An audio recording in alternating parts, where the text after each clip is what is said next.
जय हिंद दोस्तों, हमारे चैनल आरएस स्टडीज पे आपका स्वागत है। आज हम करने वाले हैं 10th क्लास के मैथ्स के चैप्टर 1 को, रियल नंबर्स, जिसको वास्तविक संख्याएं हिंदी में बोलते हैं। और जो भी यहाँ पे समझाया जाएगा हिंदी इंग्लिश दोनों में समझाया जाएगा। ये वन शॉट वीडियो होने वाली है जिसमें हम कॉन्सेप्ट भी समझेंगे और सारे क्वेश्चंस भी करेंगे। ठीक, तो शुरू करते हैं। जो हमारा पहला चैप्टर है, इसमें बेसिकली अगर हम 4 बातें समझ जाएं तो पूरा चैप्टर कंप्लीट हो जाता है। उसमें पहली बात तो ये है कि प्राइम फैक्टराइजेशन यानी कि प्राइम नंबर क्या होते हैं, पहले ये समझना है कि प्राइम नंबर्स क्या होते हैं। प्राइम नंबर्स को हिंदी में बोलते हैं अभाज्य संख्याएं, कि अभाज्य संख्याएं क्या होती है ये समझ जाए। उसके बाद फैक्टराइजेशन, प्राइम फैक्टराइजेशन कहते हैं उसको पूरा, प्राइम फैक्टराइजेशन, जिसको हिंदी में बोलते हैं अभाज्य गुणनखंड।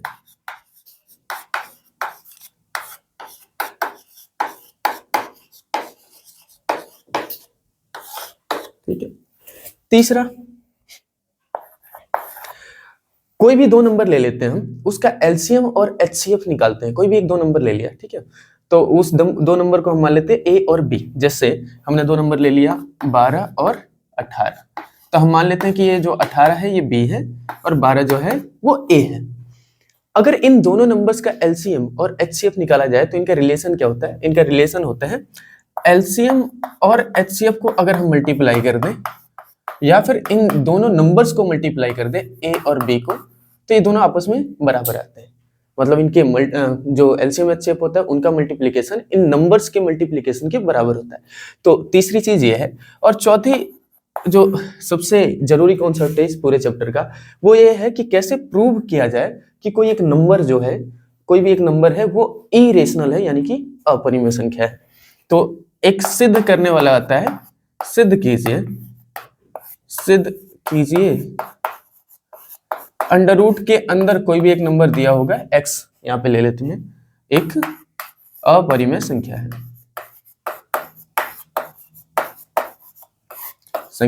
इसको अंग्रेजी में कैसे बोलेंगे? प्रूव दैट कोई एक नंबर होगा जो कि स्क्वायर रूट के अंदर होगा, is an irrational number.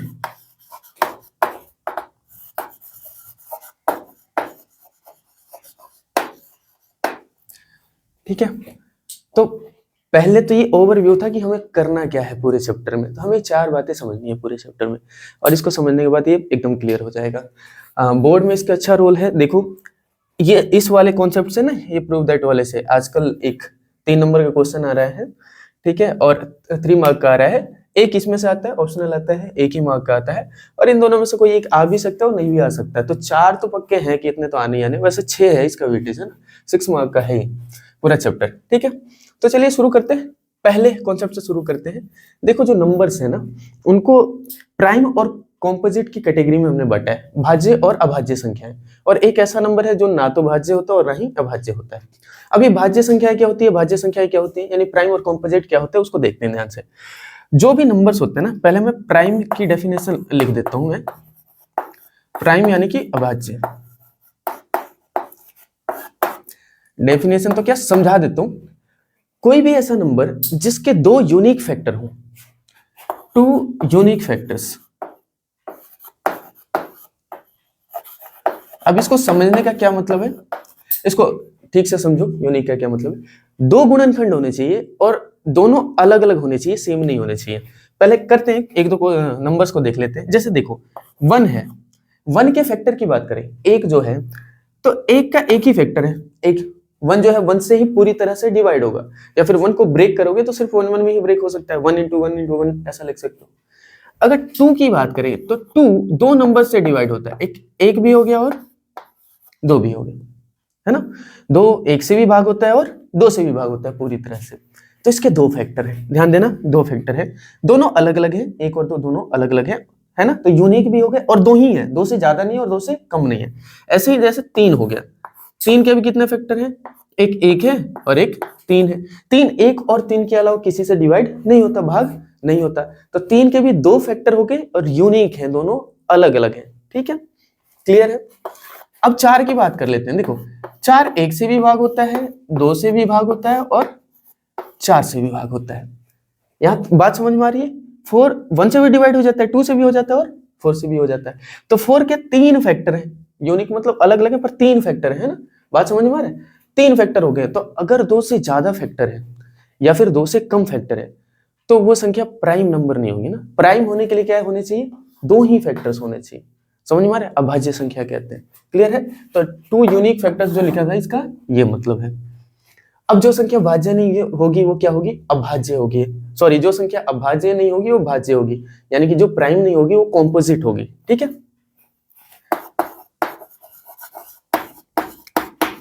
Composite number उन नंबर्स को बोलते हैं, इनको भाज्य संख्याएं बोलते हैं। ठीक है?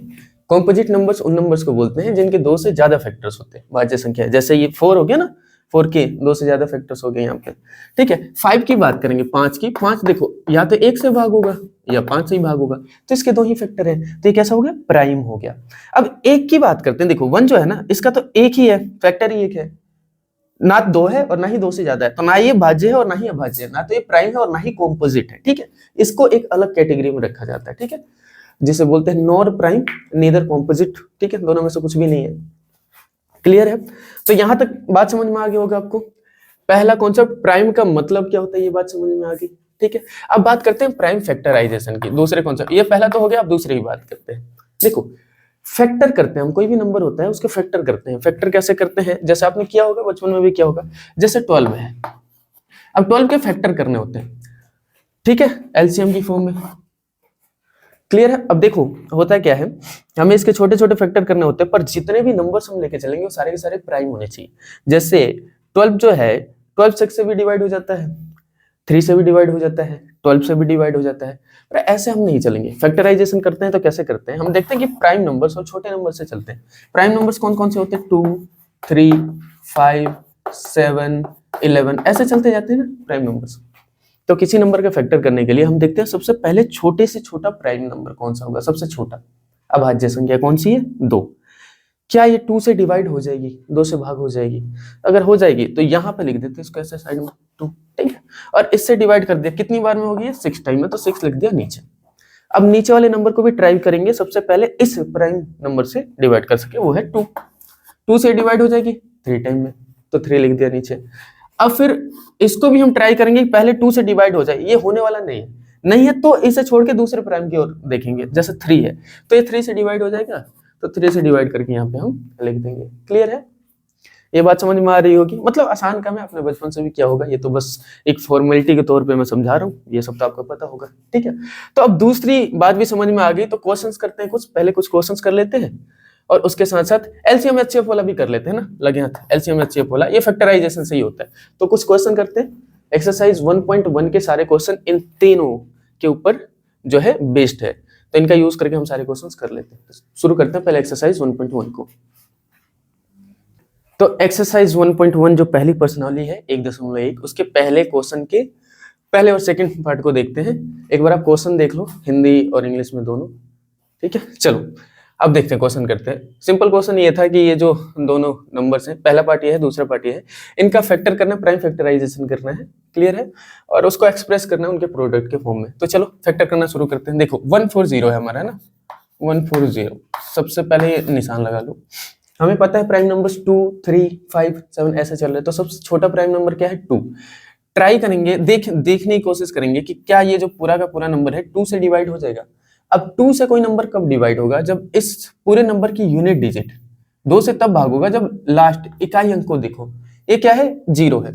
अगर 0 2 4 6 8 यानी कि कोई भी सम संख्या हो जो 2 से भाग हो जाती हो, तो ये पूरा का पूरा जो है वो 2 से भाग हो जाएगा। तो 2 से भाग होगा कितनी बार में? 7 बार में। 0 70 टाइम में। डिवाइड करके देख लेना अलग से। ये भी 2 से डिवाइड हो जाएगा कितनी बार में? 35 टाइम में।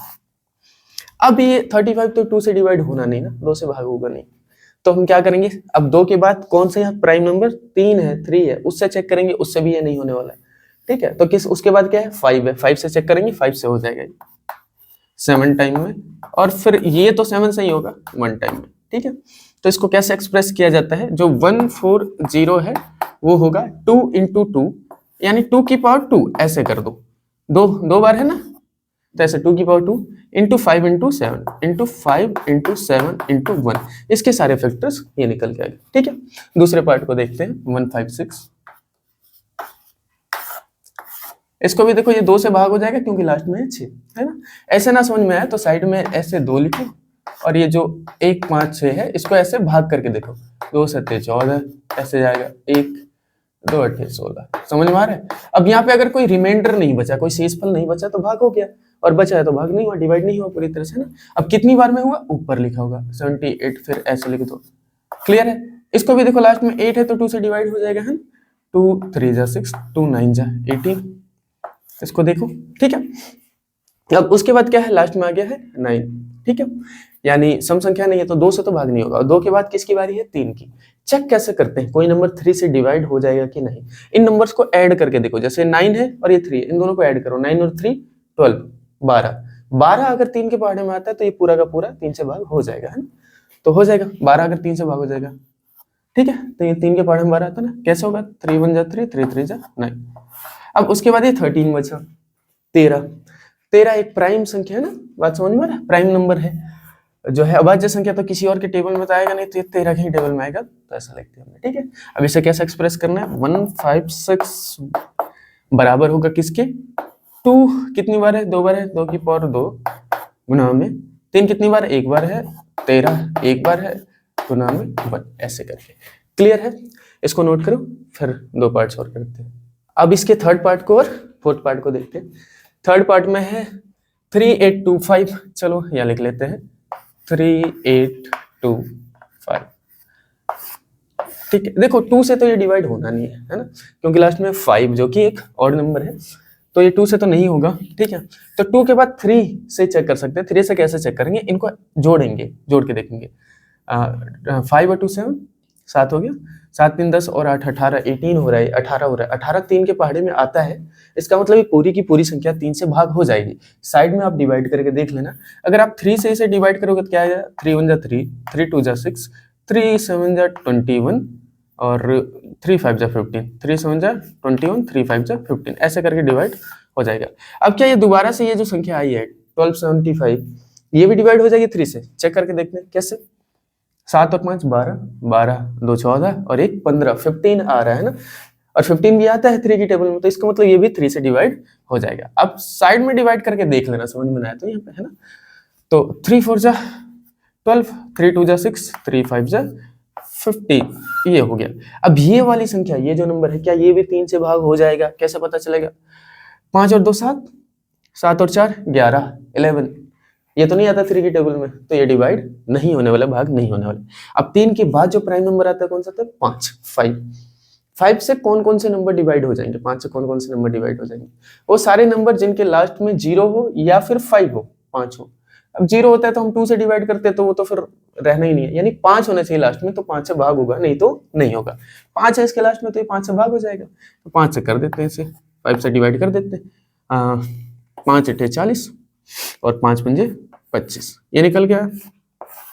अब ये भी 5 से भाग हो जाएगा क्योंकि लास्ट में 5 ही है, तो 5 से 5 एकम 5, 3 बचा, 5 सत्ते 35। अब ये जो नंबर निकल के आएगा, ये अपने आप में कैसा है, अभाज्य संख्या है ना, प्राइम नंबर है, तो ये किसी और से तो डिवाइड होना नहीं है, तो यहाँ 17 ही लिख दो, ठीक। तो ये जो 3825 है, इसको कैसे एक्सप्रेस करोगे, 3 की पावर 2 हो जाएगी, 5 की पावर 2 हो जाएगी, 3 की पावर 2 इंटू 5 की पावर 2 इंटू 17 इंटू 1। एक बार क्रॉस चेक जरूर कर लेना आप, है ना।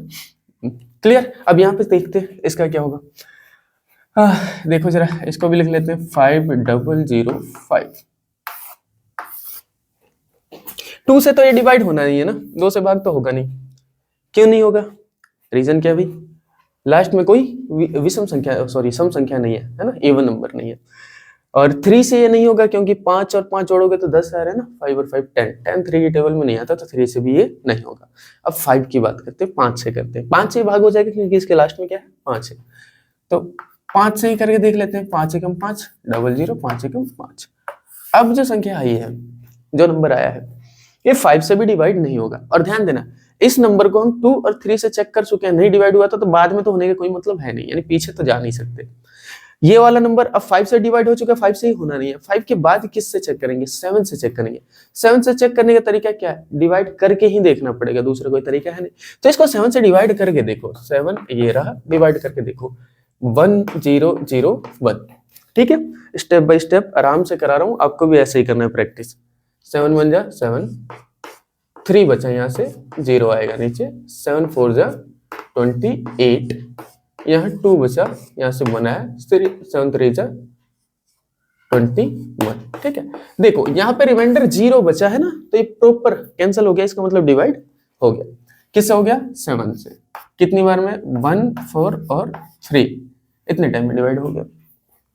अब क्या ये भी 7 से डिवाइड हो जाएगा, सिंपली देख रहे हैं, 7 2 जा 14 और ये बच जाएगा 3 रिमाइंडर, तो ये तो 7 से डिवाइड नहीं होने वाला, 7 से भाग तो ये नहीं होने वाला। तो अब 7 के बाद आने वाला कौन सा है प्राइम नंबर, कौन सी अभाज्य संख्या, देखो 7 के बाद 8 तो है नहीं, 9 भी नहीं है, 10 भी नहीं है, 11 है, सीधा 11 है ना, तो 11 से ट्राई करेंगे। क्या ये 11 से डिवाइड हो जाएगा, 11 से डिवाइड करके देख लो, 1 4 3 करके देख लेना, वैसे तो हो जाएगा। 11 1 जा 11, 3 बचा है ना, यहाँ से 3 आएगा, तो 11 3 जा 33।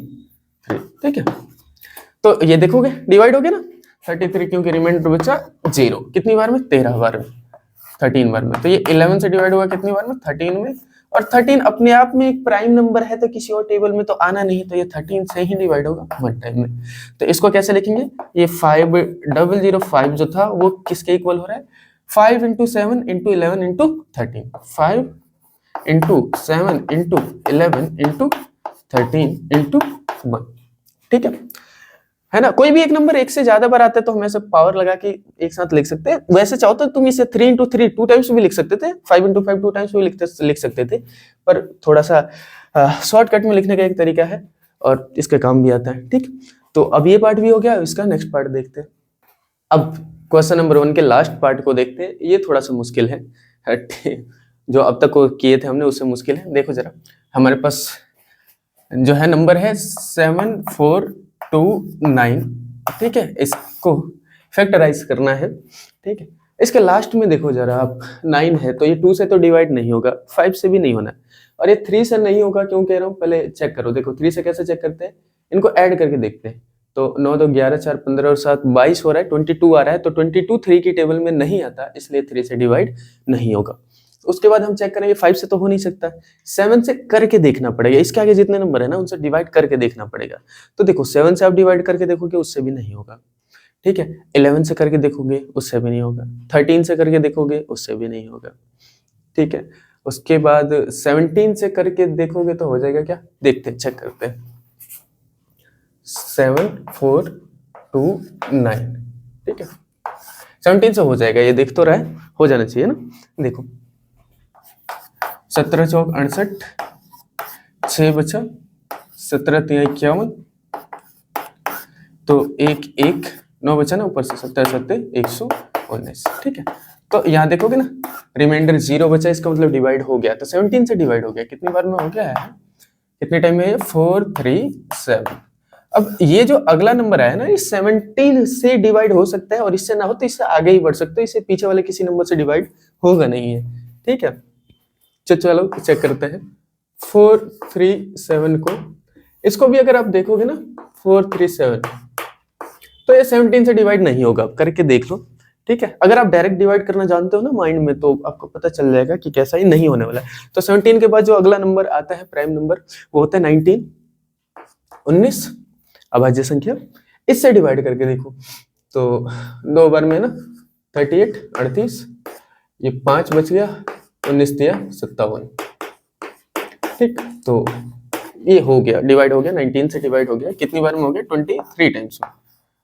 19 से डिवाइड हो गया 23 टाइम में, और 23 अपने आप में जो है एक प्राइम नंबर है, तो किसी और की टेबल में तो आना नहीं है, तो 23 से डिवाइड हो जाएगा वन टाइम में। तो इसे आप लिख सकते हो 7429 जो है, 7429 जो है वो इक्वल है 17 × 19, 17 × 19 × 23 × 1। अच्छा, एक और चीज, इस क्वेश्चन में क्या था कि हमें प्राइम फैक्टर्स की फॉर्म में लिखना है। 1 को मैं बार बार मेंशन कर दे रहा हूँ लास्ट में, है ना। अब ये 1 को मेंशन कर दे रहा हूँ बार बार, ये ठीक तो है नहीं यहाँ पे, लेकिन अगर हम सिर्फ प्राइम फैक्टर्स लिखें यहाँ पे 1 को मेंशन ना करें ना, तो आगे वाले जो क्वेश्चन है ना एलसीएम और एलसीएम निकालने वाले में, उसमें थोड़ी सी एक प्रॉब्लम आ जाती है, कभी कभी आ जाती है, ऐसा तो है नहीं कि हमेशा, कभी कभी प्रॉब्लम आ जाती है, इसलिए 1 को साथ में मेंशन कर लेते हैं। 1 प्राइम नंबर नहीं है, उसके बावजूद इसको मेंशन कर लेते हैं, तो प्राइम फैक्टर सिर्फ यही है, इस 1 को कैलकुलेट नहीं करना, इसमें गिनना नहीं है, ठीक है। पर मान के चलो हमें, क्योंकि इसका यूज करके हम एलसीएम एचसीएफ निकालने वाले हैं, तो वहां पे जरूरत पड़ जाती है कई बार इस 1 की, तो आदत डाल के चलते हैं कि हाँ 1 तो लिखेंगे, ठीक है। पहला क्वेश्चन हो गया, अब दूसरे क्वेश्चन की तरफ बढ़ते हैं।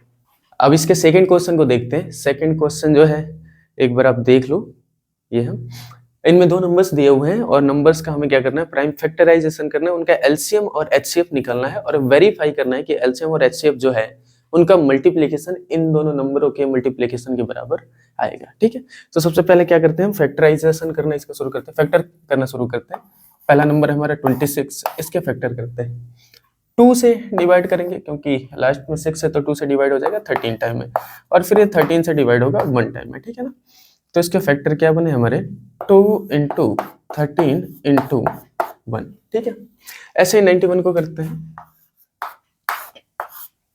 और ये 2 से तो होगा नहीं डिवाइड, 2 से नहीं होगा क्योंकि लास्ट में कोई इवन नंबर नहीं है, 3 से नहीं होगा क्योंकि 9 और 1 10 हो रहा है, 10 3 की टेबल में नहीं आता, 5 से ये होगा नहीं क्योंकि लास्ट में 5 नहीं है, 7 से फिर उसके बाद चेक करोगे तो 7 से हो जाएगा ये 13 टाइम में, और फिर 13 से डिवाइड करोगे तो ये 1 टाइम में, तो इसके फैक्टर आ गए 7 × 13 × 1, ठीक है, ये फैक्टर आ गया।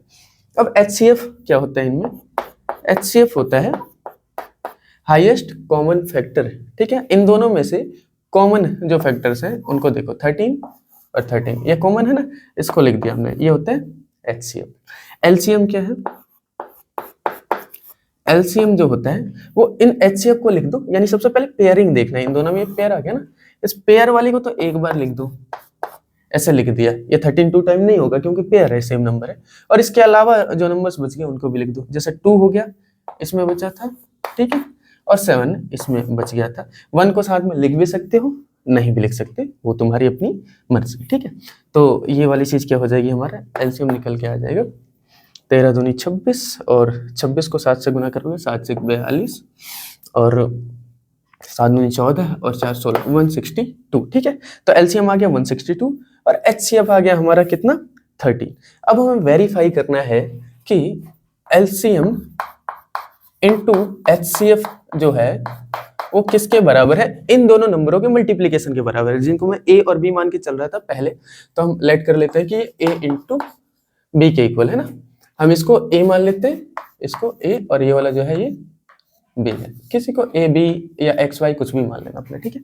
तो एलसीएम हमारा 13 और एचसीएफ है 16, सॉरी एचसीएफ है हमारा 13 और एलसीएम है 162, और इधर की तरफ ये नंबर्स कितने हैं 91 × 26। करना क्या है, सिंपली इसको मल्टीप्लाई करो, इसको मल्टीप्लाई करो, चेक करो इक्वल आ रहा है कि नहीं। 91 को मल्टीप्लाई करो 26 से, 6 कम 6 9 6 54, और 2 1 कम 2 9 2 18, ठीक। तो 6 6 8 और 5 13 और 2, तो राइट हैंड साइड में आया हमारा 2366 2366। लेफ्ट हैंड साइड भी चेक कर लो, 162 × 13 13 दूनी 26, एक ही बार में कर देता हूँ, 13 दूनी 26 और 13 से 78 78 और 2 80 0, और 13 कम 13 और 8 21 2106, अलग लगा रहा है, मतलब कुछ गड़बड़ है, देखिए जरा क्या गलती कर रखी है। 13 दूनी 26 और 26 गुना 7, 26 गुना 7 क्या होना चाहिए 7 6 42, और 7 दूनी 14 और 4 18। अच्छा ये 182 आना चाहिए था, 62 लिख दिया था, सॉरी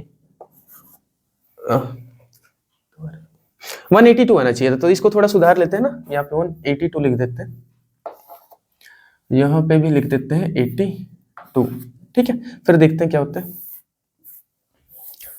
3 दूनी 6 8 3 24, और 3 एकम 3 और 2 5, और 182, तो ये आ जाएगा 6 6 8 5 13 और 2 2366, ठीक है। तो ये देखो हमने ना वेरीफाई कर दिया कि एलसीएम और एचसीएफ को मल्टीप्लाई करेंगे तो जो नंबर निकल के आएगा वही नंबर इन दोनों नंबर्स के प्रोडक्ट से भी निकल के आएगा। ठीक है, एक पार्ट हो गया इसका, सेकंड पार्ट करते हैं। तो चलो अब क्वेश्चन नंबर 2 का पार्ट 2 देखते हैं, सेकंड पार्ट देखते हैं इसका। ठीक है, ये हमारे पास दो नंबर दिए हुए हैं 510 और 92 है ना, 510 और 92। ठीक है, तो सबसे पहले लेट कर लेते हैं। अब ऐसे लिख देता हूँ, let a equal to 510 and b equal to 92।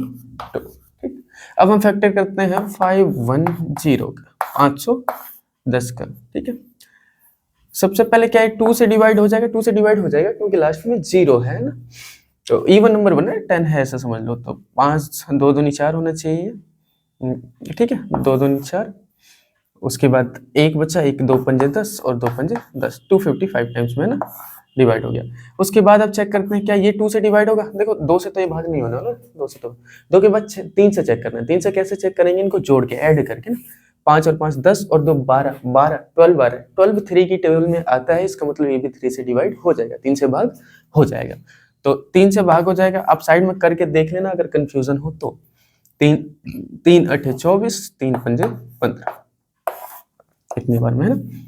अब 85 आ गया लास्ट में, इनको 3 के देखिए ना, इनको ना जोड़ के देखो, 8 और 5 13 13 आ रहा है, जो कि 3 की टेबल में तो आता नहीं है। तो 13 से तो ये भाग होने वाला, सॉरी 3 से तो ये भाग होने वाला नहीं है।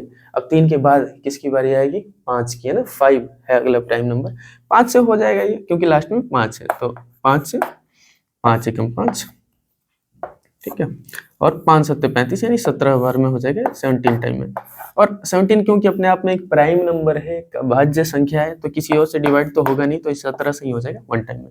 तो इसके फैक्टर्स हो गए हमारे 2 इंटू 3 इंटू 5 इंटू 17 इंटू 1। ठीक है, ये सारे के सारे लिख दिए। 92 का देखते हैं हम, 92 92, इसको भाग करके देख लेते हैं। भाग कह रहा हूँ, फैक्टर बना के 2 से हो जाएगा ये, 2 चौक 8, 2 चौक 8 हो जाएगा, 2 चौक 12 40 बार में, फिर 2 से हो जाएगा, 2 दूनी 4 2 3 6, और उसके बाद किससे होगा ये 23 से। 23 जो है अपने आप में एक प्राइम नंबर है, अभाज्य संख्या है, तो 1। तो इसके फैक्टर हो गए 2 इंटू 2 इंटू 23 इंटू 1। ठीक है, क्लियर है, यहाँ तक बात समझ में आ गई। अब HCF की बात करेंगे, सबसे पहले जो है HCF की बात करेंगे, है ना। तो HCF क्या आना चाहिए, जो दोनों में कॉमन हो, 2 है। ठीक है, और तो कोई सा नहीं है ना कॉमन, 23 इसमें कुछ तो नहीं है, तो HCF क्या आ गया, 2 ही आ गया। LCM क्या हो जाएगा, ये कॉमन वाला तो एक बार लिख ही लेंगे, है ना, ये जो कॉमन था इसको लिख लेंगे, और इसके अलावा जितने नंबर्स बच गए सारे, इधर बचा 3 5 17, उधर बचा 223, है ना, तो 223 और इधर की तरफ से 3 5 और 17, 3 5 और 17। ठीक है, इन सबको मल्टीप्लाई करना है। ये थोड़ा सा लेंथी हो रहा है ना, तो इसका मतलब ये नहीं समझना कि मुश्किल है, बस पेशेंस चाहिए, आराम से करते रहो, ऐसा है, हो जाएगा प्यार से। ठीक है, मल्टीप्लाई कैसे करोगे, जितना वैसे कर सकते हो डायरेक्टली उतना करके देख लो। जैसे 2 दूनी 4, 4 3 12, 12 पंजे 60, तो 60 गुना में 23 गुना में 17। ठीक है, ऐसे करके क्लियर है। अब अगर डायरेक्ट भी कुछ करके देख सकते हो मल्टीप्लाई, तो करके देख लो। जैसे ये 60 तो रहने देते ना, 60, इन दोनों को करके देख सकते हैं। 17 3 51, 5 और 17 दूनी 34 और 5 39, 3 9 1, ऐसा हो गया। ठीक है, और उसके बाद भी अगर तुम डायरेक्ट कर सकते हो मल्टीप्लाई, तो करके देख ही लो यार, अच्छी बात है ना। कैसे, 6 एकम 6, पहले तो ये 0 लगा देते हैं लास्ट में, 6 एकम 6, 9 6 54, 54 ना, और 6 3 18 और 5 18 और 5 होता है 23, तो ये 23,460 आ गया इसका LCM। ठीक है, 23,460 LCM आ गया इसका LCM। ठीक, अब हमें करना क्या है, सिंपली चेक करना है कि whether LCM into HCF, LCM into HCF is equal to A into B। क्या A इंटू B के बराबर है। LCM की जगह लिख देते हैं 23,460, 23,460 गुना में HCF की जगह 2 लिख देते हैं, और AB की जगह वही लिख देते हैं ना, क्या है 510 और 92। लेफ्ट साइड को देखो तो पहले तो 0 लगा देते हैं। 6 दूनी 12, 2 चौक 8 और 1 9, 2 3 6 और 2 दूनी 4, ये आ रहा है 46,920। लेफ्ट साइड क्लियर है। राइट साइड चेक करते हैं। 5 1 0 9 2, 1020। पहले तो ये आ जाएगा, 2 से भाग करोगे ना तो देखो, 2 से मल्टीप्लाई करोगे, गुना करोगे, 2 0 0 2 1 2 2 5 10, 9 0 0 9 1 9 और 9 5 45। तो 0 2 9 6 4, 46,920, 46,920 ये भी आ गया है। तो हमने वेरीफाई कर दिया यहाँ पे कि एलसीएम इंटू एचसीएफ जो है वो ए इंटू बी के बराबर है। ठीक है, स्क्रीनशॉट ले लो अगर लेना चाहते हो तो। तो अब इसके थर्ड पार्ट को देखते हैं, क्वेश्चन नंबर 2 का पार्ट 3। ठीक है, इसमें भी हमारे पास 2 नंबर दिए हुए हैं, 336 और 54, ये 2 नंबर दिए हुए हैं हमारे पास। ठीक है, तो चलो लेट कर लिया a equals to 336 and b equals to 54। Factor कर देते हैं इनके। तो 336 के गुणनखंड अभाज्य गुणनखंड प्राइम फैक्टर है ना, 2 से होगा ये भाग, देख सकते हो क्योंकि लास्ट में 6 है तो 2 से डिवाइड हो जाएगा। 2 एकम 2, 2 6 12 और 2 8 16, फिर 2 से हो जाएगा ये भाग, है ना। 2 8 16, 2 चौक 8 हो जाएगा क्या? ठीक है, हो जा रहा है। अब फिर 2 से हो जाएगा, 2 चौक 8, 2 दूनी 4, फिर 2 से हो जा रहा है ये, 2 दूनी 4, 2 एकम 2, फिर हो जा रहे 3 से, 3 से हो जाएगा ना, 3 7 21, फिर उसके बाद ये 7 से हो रहा है भाग और फिर 1 से, है ना। तो इसके फैक्टर हो गए 2 गुना 2 गुना 2, 2 into 2 into 2 into 2 into 3 into 7 into 1। ठीक है, यहां तक हो गया।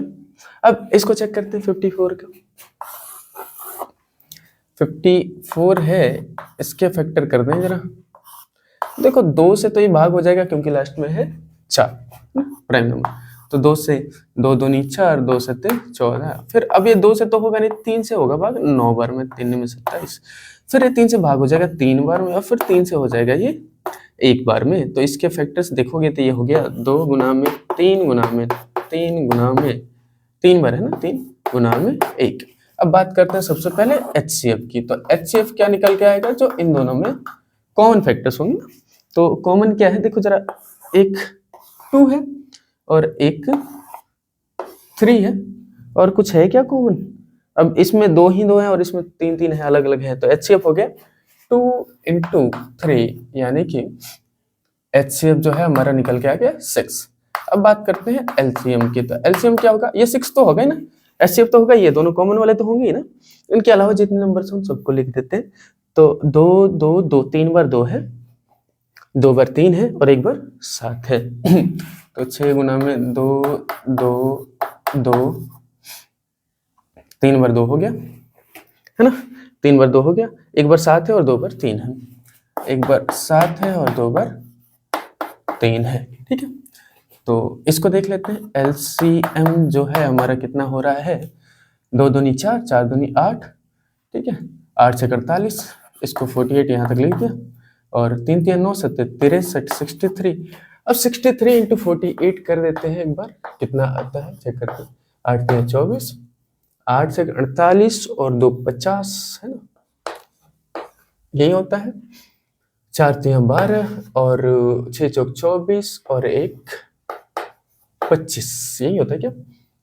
4 3 12 और 6 चौक 24 और 1 25, तो ये आना चाहिए 4 2 5 5 10 3 3024, 3024 ये आ गया हमारा एलसीएम। क्लियर है, एचसीएफ भी आ गया और एलसीएम भी आ गया। ठीक है, अब हमें क्या करना है, वेरीफाई करना है। तो वेरीफाई कर लेते हैं। हमें क्या चेक करना है, एलसीएम इंटू एचसीएफ जो है वो किसके बराबर होना चाहिए, ए इंटू बी के इक्वल होना चाहिए। एलसीएम की जगह लिख देते हैं 3024, एचसीएफ की जगह 6 और ए बी की जगह क्या लिख देंगे हम, 336 यानी 336 इंटू 54। ठीक है, चलो देख लेते मल्टीप्लाई करके। 6 चौक 24 का 4, कैरी 2 है, और 6 दूनी 12 और 2 14, फिर उसके बाद 6 0 0 1 और 6 3 18। एक बार चेक कर लें फिर से। 6 चौक 24, 6 दूनी 12 और 2 14 और 6 0 0 1 6 3 18। लेफ्ट साइड में तो इतना आ गया 18,144, 18,144। ठीक है। राइट साइड में चेक करते हैं। 336 को मल्टीप्लाई करना है 54 के साथ। क्लियर है? ठीक है, चलो देखते हैं। 6 चौक 24, लास्ट वाला तो मैच हो रहा है। 6 चौक 24, 4 3 12 और 2 14 और 4 3 12 और 1 13, 1344। 6 पंजे 30 और 5 3 15 और 3 18 और 5 3 15 और 1 16। तो 4 4 8 3 11, 6 7 और 1 8 और ये 8, 18,144 इधर भी आ रहा है। 18,144। ठीक है। तो देखो जरा, हमने इसको भी वेरीफाई कर दिया कि इनके जो एलसीएम और एचसीएफ है उनका मल्टीप्लिकेशन इन दोनों नंबरों के मल्टीप्लिकेशन के बराबर आएगा। आप इसका स्क्रीनशॉट ले लो अगर लेना चाहते हो तो। चलो अब इसके थर्ड क्वेश्चन को देखते हैं। थर्ड क्वेश्चन एक बार आप पढ़ लो, हिंदी इंग्लिश दोनों में ही देख लो, जिसको जैसा पढ़ना है। क्वेश्चन में ये दिया गया है कि हमारे पास 3 नंबर्स हैं और इनका एलसीएम और एचसीएफ ही निकालना है। भैया प्राइम फैक्टराइजेशन मेथड, जिस मेथड का यूज हम कर रहे थे ना, उसी को बोलते हैं प्राइम फैक्टराइजेशन मेथड। ठीक है, तो उसका यूज करके निकालना है। तो चलो निकालते हैं। देखो हमारे पास 3 नंबर है। ठीक है। अच्छा, इसमें वेरीफाई नहीं करना है कि एलसीएम इंटू एचसीएफ जो है नंबर्स के प्रोडक्ट के बराबर हो रहा है कि नहीं हो रहा है, ये वेरीफाई नहीं करना है इसमें। ठीक है। चलो इसमें देखो, तो पहला है 12। चलो 12 के फैक्टर कर देते हैं। 2 से होगा 6 टाइम में, फिर 2 से होगा 3 टाइम में, और फिर 3 से होगा 1 टाइम में। तो ये आ गया 2 इंटू 2 इंटू 3। ठीक है ना, 2 इंटू 2 इंटू 3 इंटू 1। क्लियर है? चलो अब देखते हैं 15 का। 15 के फैक्टर कर देते हैं। ठीक है, तो 3 इंटू 5 और 5 इंटू, मतलब 3 से 5 टाइम, 5 से फिर 1, तो ये 3 इंटू 5 इंटू 1। ठीक है। अब उसके बाद देखो जरा, 21 के फैक्टर कर दो। तो ये 2 से तो कैंसिल होना नहीं, 3 से कैंसिल होना है 7 टाइम में, फिर 7 से होगा ये 1 टाइम में। तो 3 इंटू 7 इंटू 1। ठीक है। अब इसका एचसीएफ कौन सा होगा? एचसीएफ में हम क्या करते हैं, पेयरिंग करते हैं। देखो 2 नंबर थे तो 2 के पेयर देखते थे, 3 नंबर थे तीनों में देखेंगे। ऐसा नंबर जो तीनों में कॉमन हो, तीनों में पेयर बन रहा हो, तो एक 3 ही है जो तीनों में ही कॉमन है ना, 3 है। तो एचसीएफ सिंपली आ गया 3। कोई और सा होता तो देखते हैं। एलसीएम क्या आएगा, देखो जरा। एलसीएम में ये एचसीएफ तो होगा, यानी जो कॉमन तीनों में वो तो होंगे ही होंगे, वो तो होना ही है। इसके अलावा बाकी नंबर 2 इंटू 2, 2 इंटू 2। ठीक है, और इधर है 5। ठीक है, और इधर है 7। ठीक है। अच्छा देखो, यहाँ पे 2 2 है, मान लो इसमें 2 होता है और इसमें नहीं होता, तीसरे में नहीं होता, 2 में होता है ना, तो ये वाला भी लिखते हैं। समझ में आ रहा है? जो तीनों में होगा उसको तो एक बार लिखेंगे, इसके अलावा जितना बचा ना सारा का सारा लिखेंगे। तो ये कितना हो जाएगा, 2 दूनी 4, 3 12, 5 60 और 7 से 42, 420 आ गया ना, 420। तो जो हमारा एलसीएम है 420 आ गया, जो एचसीएफ है वो 3 आ गया। ठीक है, नोट करना चाहते हो तो कर लो। इसके सेकंड पार्ट को देखते हैं। अब इसके सेकंड पार्ट को देखते हैं। सेकंड पार्ट में क्या क्या है, 17, 23 और 29, इनका एलसीएम निकालना है। फैक्टर करना शुरू करते हैं। देखो 17 जो है एक प्राइम नंबर है, अभाज्य संख्या है, तो किसी और से डिवाइड तो होना नहीं, तो 17 से ही होगा, तो इसका फैक्टर हो जाएगा 17 गुना में 1। 23 भी एक अभाज्य संख्या है, 23, तो ये भी किसी और से नहीं होगा, 23 से ही होगा, तो 23 इंटू 1 इसके फैक्टर्स हो गए। और 29 भी एक अभाज्य संख्या ही है, प्राइम नंबर है, तो ये भी 29 से ही डिवाइड होगा, किसी और से तो होना नहीं, तो ये 29 इंटू 1 आ गया, है ना। अब यहाँ पे 1 साथ में लिखने का फायदा हो गया। देखो जब एचसीएफ की हम बात करेंगे तो हम प्राइम फैक्टराइजेशन इसे कह तो रहे थे, उसके बावजूद हमने क्या किया, इसमें 1 को ऐड किया। अगर हम 1 ऐड नहीं करते तो यहाँ पे जब हम एचसीएफ की बात करते तो कुछ भी तो कॉमन है ही नहीं, और जब कुछ भी कॉमन नहीं है तो क्या 0 लिख देते इसका एचसीएफ। सोचो 0 लिखने का मतलब क्या है, एलसीएम कुछ तो आएगा ना, कुछ तो निकल के आएगा, सारा करके एलसीएम निकल के। अब एलसीएम को 0 से मल्टीप्लाई करोगे तो वो तो 0 हो जाएगा। क्या इन नंबर्स का मल्टीप्लीकेशन 0 हो सकता है? ये पॉसिबल नहीं है ना। तो उस चीज को सॉल्व करने के लिए हम 1 भी साथ में लिखते हैं। या फिर एक और तरीका ये भी है कि 1 तो सबका फैक्टर होता ही है, ये बात तो हम मानते हैं ना। तो अब यहाँ पे कॉमन एक ही चीज है, सब में 1 है ना, कुछ भी नहीं तो 1 है, तो HCF हमारा 1 आ गया। ठीक है, एलसीएम की बात करते हैं। एलसीएम HCF तो होता ही, एक तो होता ही, अब एक लिखो ना लिखो क्या ही फर्क पड़ता है, इसके अलावा बाकी सारे नंबर होते हैं 17, 23 और 29। अब इनको मल्टीप्लाई कर देंगे, एलसीएम निकल के आ जाएगा, तो करके देख लेते हैं गुना एक बार। 29 को गुना करते हैं पहले 23 से, कितना आता है, 9 तिया 27, 3 दूनी 6 और 2 8, 9 दूनी 18 और 2 दूनी 4 और 1 5, 7 16 6, ये आ गया। अब इसको गुना कर देना किससे, 17 से, है ना, 7 7 49, 7 6 42 और 4 46, 7 6 42 और 4 46, और ये हो जाएगा 7 6 6। ठीक है, क्लियर देख पा रहे होंगे आप लोग। इनको जोड़ देते हैं तो ये 9 आ जाएगा, 7 और 6 13, 6 6 12 और 1 13, 6 4 10 और 1 11, तो 11,339 आ गया ये एलसीएम। इसका एलसीएम आ गया 11,339। ठीक है, तो ये एलसीएम आ गया, ये एचसीएफ आ गया। ठीक है, नोट करना चाहते हो तो कर लो। इसके अगले पार्ट की तरफ बढ़ते हैं। अब इसके थर्ड पार्ट को देखते हैं। थर्ड पार्ट में है 8 9 और 25, 8 9 25।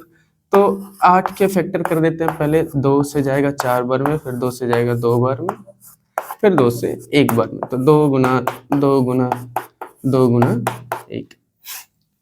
9 के कर देते हैं फैक्टर, 3 से जाएगा 3 बार में, 3 से जाएगा 1 बार में, तो 3 गुना 1। ठीक है, 25 के फैक्टर 25 के, तो 5 से 5 बार में, फिर 5 से 1 बार में, तो 5 गुना 1 है ना। तो देखोगे ऐसे तो जो है ना, मतलब आपस में तो, मतलब इनमें तो अपने पेयर बन रहे हैं, लेकिन कोई भी ऐसा नंबर नहीं है जो कॉमन है सब में। तो एचसीएफ दोबारा से क्या आ जाएगा, 1 ही आ जाएगा, क्योंकि कॉमन तो कुछ भी है ही नहीं ना। एलसीएम की बात करते हैं, तो एलसीएम क्या आ जाना चाहिए। अच्छा, एक और चीज, जब एचसीएफ 1 है ना, एक ही है, तो एलसीएम निकालने के लिए सबको मल्टीप्लाई भी कर सकते हो, वैसे ही बता रहा था। बाकी इधर देखो 1 तो होगा, मतलब एचसीएफ तो होता ही है, 1 लिखो ना लिखो क्या ही फर्क पड़ता है वैसे तो। फिर 2 × 2 × 2, 2 × 2 × 2, फिर 3 × 3 × 5 × 5। अब ये मत कहना ये 1 1 छोड़ क्यों दे रहे हो, क्या फर्क पड़ रहा है ना, 1 से किसी नंबर को मल्टीप्लाई करो ना करो, आना तो उतना ही है। ठीक, अब इनको कर लेते हैं गुना, 2 दूनी 4 दूनी 8, 3 3 9, 5 5 25, 8 गुना 9 गुना 25। देखोगे तो फिर वही नंबर आ गया ना। तो ऐसे में जब कॉमन ना हो ना कुछ भी, तो एलसीएम निकालने के लिए सबको आपस में मल्टीप्लाई कर सकते हो। ये हो जाएगा 72 गुना में 25, 9 को 8 से गुना किया 72 आ गया ना, और 25 और 72 को गुना करके देख लेते हैं यहाँ पे। तो ये हो जाएगा 5 दूनी 10 और 7 पंजे 35 और 1 36, है ना। समझ में आ रहा हो ना, मतलब वही मैं 10 बोल रहा हूँ, 10 5, ठीक है चलेगा ना, इतनी इंग्लिश तो चलेगी मिक्स होके। और ये हो जाएगा 2 2 4, 7 2 14, तो ये 0 0 4 3 7 और 1 8, और ये 1, इतना ही होगा क्या, 0 6 4 10 7 3 8 और 1800। तो यहाँ पे एलसीएम निकल के आ गया हमारा 1800। ठीक है, एलसीएम ये आ गया और एचसीएफ है 1। ठीक है, तो ये भी हो गया। अब इसके नेक्स्ट क्वेश्चन को देखते हैं। अब क्वेश्चन नंबर 4 को देखते हैं। इस तरह का एक क्वेश्चन ऑप्शनल आता है बोर्ड एग्जाम में। ठीक है, तो इसको ध्यान से समझना है। देखो 2 नंबर दिए हुए हैं, 306 और 657। ऊपर नीचे देख लो आप, क्वेश्चन हिंदी इंग्लिश में देख लो क्या ऐसा है। ठीक है, 2 नंबर दिए हुए हैं, बताया गया है कि एचसीएफ इसका 9 है, एलसीएम हमें फाइंड करना है। ठीक है, ये बहुत आसानी से फाइंड हो जाएगा। 2 नंबर ये दिया हुआ है ना, तो मैंने बताया था ना कि 2 नंबर्स का और एलसीएम एचसीएफ के बीच का रिलेशन क्या होता है, एलसीएम और एचसीएफ को मल्टीप्लाई कर दो और नंबर्स को मल्टीप्लाई कर दो तो बराबर आते हैं। तो हम सबसे पहले क्या करते हैं, लेट कर लेते हैं a = 306 एंड b = 657। देखो मोस्टली ये जो है ना ऑप्शनल क्वेश्चन ही आता है बोर्ड में, तो वहां करके दिखाने की जरूरत नहीं, सॉल्व करके दिखाने की जरूरत नहीं है, पर मैं यहाँ पे तरीके से करके दिखा दे रहा हूँ कैसे होगा। अब एचसीएफ हमारे पास दिया हुआ ही है, हमें पता है कि एलसीएम इंटू एचसीएफ जो है वो किसके बराबर होगा, a इंटू बी के बराबर होगा। ठीक है, एलसीएम की जगह एलसीएम ही लिख दो क्योंकि ये तो हमें पता नहीं। एचसीएफ की जगह क्या लिख दोगे आप, 9 लिख दो क्योंकि ये दिया हुआ है। इधर की तरफ a इंटू बी की जगह 306 इंटू 657 लिख दो। क्लियर है यहाँ तक? अब यहाँ एलसीएम को लेफ्ट साइड में छोड़ो, देखो राइट साइड में 306 इंटू 657 है, इक्वेशन बन गई ना। ये मल्टीप्लाई का 9 इधर जाएगा तो डिवाइड। अब इस 9 से कैंसिल कर दो, या तो इसको कर दो या इसको कर दो, दोनों ही कैंसिल हो रहे हैं, ये भी हो रहा है ये भी हो रहा है। इसको कैंसिल कर देते हैं, 9 7 63 और 9 3 27, 73 टाइम्स में ना। तो एलसीएम हमारा निकल के आ गया, कितना निकल के आ गया 306 इंटू 73। क्लियर है। बोर्ड में जो ऑप्शनल आएगा ना उसमें आपको सीधा क्या करना है, ये जो नंबर दिए इनको मल्टीप्लाई में लिखो, डिवाइड में लिख दो सीधा। ये जो HCF LCM जो भी दिया हुआ है दूसरी डिजिट अपने आप निकल के आ जाएगी, उसको काट पीट के। ठीक है, इसे मल्टीप्लाई करके देख लेते हैं जरा क्या हो रहा है। 306 इंटू 73 है ना, यही है, यही एलसीएम होना चाहिए। 6 3 18, 3 0 0 1 और 3 3 9। ठीक है, और ये 7 6 42, 42 का 2 होगा, कैरी आएगा 4, 7 0 0 4 और 7 3 21। तो एलसीएम आ गया 8 3 9 4 13, 1 और 1 2 2, 22,338। तो एलसीएम निकल के आ गया हमारा 22,338। ठीक है, तो ये आंसर आ गया इसका। ठीक है, अब इसे नोट करना चाहते हो तो कर लो, फिर हम नेक्स्ट क्वेश्चन की तरफ बढ़ते हैं। शायद मैं स्टार्टिंग में बताना भूल गया था कि कॉन्सेप्ट ये भी है। ठीक है, कोई बात नहीं, अब समझा देता हूँ। एक क्वेश्चन आता है कि कोई एक नंबर है, उसकी पावर कुछ दी हुई है, चेक करना है कि ये जो एंड होगा, मतलब ये जो पूरा नंबर सॉल्व करके खुल के आएगा, उसकी एंड वाली डिजिट जो होगी, यूनिट डिजिट, क्या वो 0 होगी। समझाता हूँ ठीक से। जैसे क्या है, आप देखोगे आप 6 की पावर 2 रखो तो कितना आएगा 36, तो इसकी लास्ट वाली डिजिट क्या आई है 6 आई है, ये 0 नहीं है। ये चेक करने की क्या ये 0 आ सकती है। जैसे 5 की पावर 3 रखोगे तो ये कितना आ जाएगा 1 2 5, तो इसकी लास्ट की डिजिट क्या आई है 5 आई है। ऐसे ही क्या कोई भी नंबर हो, मतलब जैसे ये है 6 की पावर क्या कुछ भी रखें, ऐसा कुछ भी रखें, जैसे 2 की जगह 3 4 5 6 इनफाइनाइट तक कोई भी पावर रखने पे क्या ऐसा संभव है कि जो सॉल्व होगा नंबर उसके लास्ट में 0 आ जाए। बस ये चीज चेक करना है। ठीक है, रीजन बताना है कि आएगा तो क्यों आएगा और नहीं आएगा तो क्यों आएगा। इस बात को समझने का तरीका क्या है, पहले इसको देखिए ध्यान से। ऐसे कौन से नंबर हैं जिनकी पावर रखी जाए और सॉल्व किया जाए तो उनके लास्ट में 0 आ जाता है। वो नंबर कौन से है, वो नंबर है 10। देखो 10 की पावर 2 रखो 100 आ जाएगा, 10 की पावर 3 रखो 1000 आ जाएगा, तो 0 आ रहा है लास्ट में ना। 10 की पावर कुछ भी रखोगे 0 आएगा। और 10 के ही मल्टीपल, जैसे 10 का मल्टीपल क्या हो गया 20 हो गया, 20 हो गया, इसकी पावर 2 रखो कितना आ जाएगा 400, तो इसके लास्ट में भी क्या आ रहा है 0 आ रहा है। जैसे 30 होगा, ये भी 10 का मल्टीपल है ना, तो इसका ही मल्टीपल है ना ये भी, तो इसका भी अगर पावर 2 रखोगे तो कितना आ जाएगा 900। ऐसे 40 है, इसकी भी पावर 2 रखोगे तो कितना आ जाएगा 1650 है, इसकी पावर 2 रखोगे तो कितना आएगा 25 है ना। ज्यादा नहीं जाता, बस ये समझा रहा हूँ कि 10 के जितने भी मल्टीपल हैं, 10 के जितने भी मल्टीपल हैं, अगर उनकी खोपड़ी पे कुछ भी पावर रखते हो और इसे खोलते हो तो लास्ट वाली डिजिट जो आएगी, एंड वाली यूनिट डिजिट, वो आएगी 0, और सिर्फ इनमें ही आएगी और किसी में आएगी नहीं, किसी में भी नहीं आएगी। 10 और 10 के मल्टीपल्स में, इसके अलावा और किसी में नहीं आएगी। तो अब 10 में क्या खास बात होती है, 10 में खास बात ये होती है कि अगर आप 10 के फैक्टर करते हो तो 10 का फैक्टर क्या होगा 2 × 5, और 10 के मल्टीपल्स का फैक्टर करोगे जैसे 20 को, तो देखोगे 2 × 2 × 5 है ना, तो ये 2 × 5 इसमें भी आ रहा है, 2 × 5 इसमें भी आ रहा है। 30 का करोगे तो उसे देखोगे 3 × 2 × 5 आ रहा है, तो 2 × 5 इसमें भी आ रहा है। ऐसे 40 का करोगे तो इसमें भी देखोगे 2 × 2 × 2 × 5, तो 2 × 5 इसमें भी आ रहा है। इसके अलावा कुछ आ सकता है, ठीक है, तो आए ना, तो ना, पर 2 × 5 जरूर है सब में। 50 का करोगे तो उसमें भी देखोगे 2 × 5 है।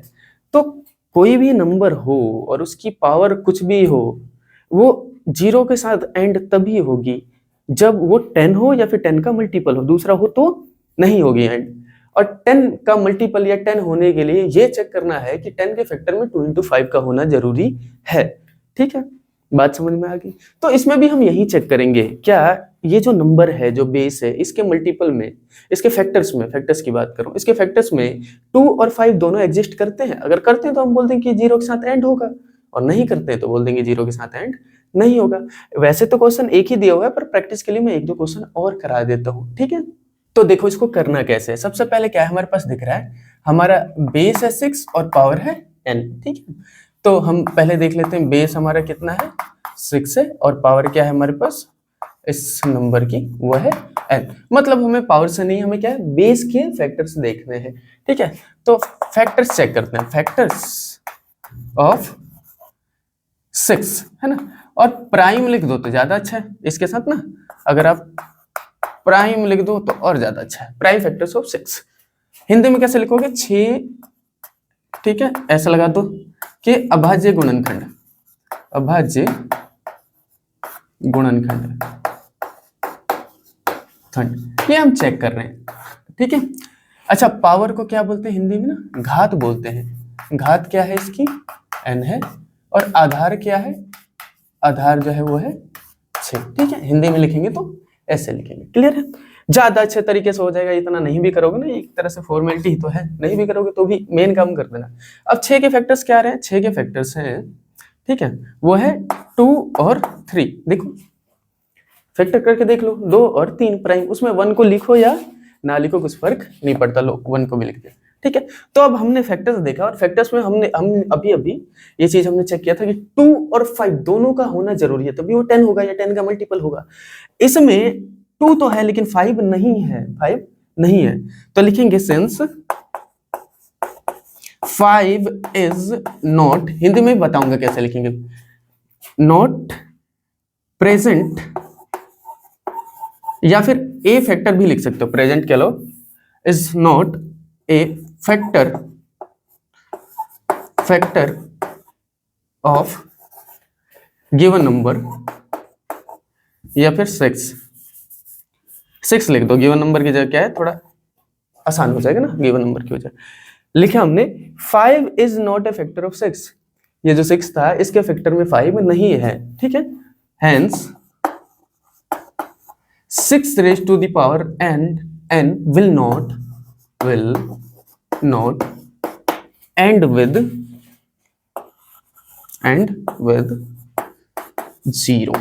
ठीक है, अच्छा इसको लिखने के ना और भी तरीके हैं, आप अपनी भाषा में कैसे भी लिख दो, बात यही लिखनी है कि अगर 0 के साथ एंड करना है तो 2 और 5 दोनों का होना जरूरी है फैक्टर में, तो या 2 तो है पर 5 नहीं है, तो बस आप इसको इसी बात को लिखना है, अपनी भाषा में लिख दो, ऐसे लिख दो, या फिर ऐसे भी लिख सकते हो, it has not a factor 5, ऐसा भी लिख सकते हो, अपनी भाषा में जैसे भी लिखो, पर मामला यही समझ में ही आना चाहिए पढ़ने के लिए। ठीक है, पढ़ने के बाद हिंदी में कैसे लिखोगे, क्योंकि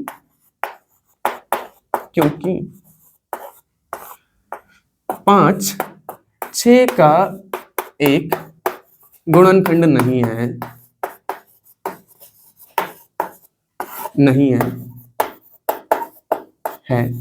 अतः 6 की पावर n का इकाई अंक शून्य नहीं होगा, इकाई अंक शून्य 0 है ना, नहीं होगा, 0 को शून्य बोलते हैं। ठीक है, ऐसे ही लिखना है। ठीक है, लिखने का यही तरीका है। आप इसका स्क्रीनशॉट लेना चाहते हो तो ले लो, और मैं लगे हाथ एक क्वेश्चन और करवा देता हूं, देखो जरा, 1-2 और करवा देता हूं। जैसे मान लो 6 की पावर n है, 6 की पावर n की जगह 15 की पावर n होता, एक तो ये ले लेते हैं, और एक 20 की पावर n होता, तब क्या करते, सबसे पहले ऐसे ही लिखते बेस और पावर। ठीक है, बेस और पावर, बेस है हमारा 15 और पावर है हमारी 9। ठीक है, और उसके बाद क्या कर देते, फैक्टर्स ऑफ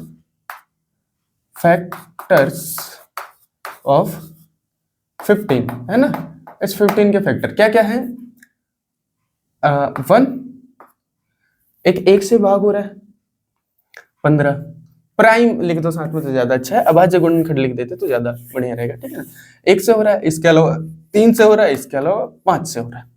तो देखो इसमें 5 तो है लेकिन 2 नहीं है, बात समझ में आ रहा है, तो इस पूरे स्टेटमेंट में इस 5 की जगह क्या लिख देते, इस 5 की जगह क्या लिख देते, 2 लिख देते, क्योंकि इस वाले क्वेश्चन में 5 है पर 2 नहीं है, तो लिखते since 2 is not a factor of, यहाँ 15 के फैक्टर की बात करें, hence 15 raise to the power n will not end with 0। बस बात समझ में आ रहा है। ठीक है, हिंदी में कैसे लिखते हैं, क्योंकि दो, यहाँ 5 है पर 2 नहीं है, तो 2 15 की पावर n का एक गुणनखंड नहीं है, अतः यह संख्या जो है वो 0 के साथ एंड नहीं होगी। अच्छा इसमें देखो, इसमें तो है ना, तो अगर होता तो कैसे लिखते, तो देखो जरा, वही हमारे पास बेस कितना है 20 आधार, और पावर कितनी है n, ठीक है, ये बेस है और ये पावर है। फैक्टर्स की बात करते, हिंदी में लिख देता हूँ इसे 20 के अभाज्य गुणनखंड, एक इंग्लिश में लिख दिया, एक हिंदी में लिख देता हूँ। 20 के अभाज्य गुणनखंड कौन कौन से हैं भाई, देखो 1 भी है, 2 भी है, 5 भी है ना, 1 है, 2 है और 5 है कि नहीं, ठीक है।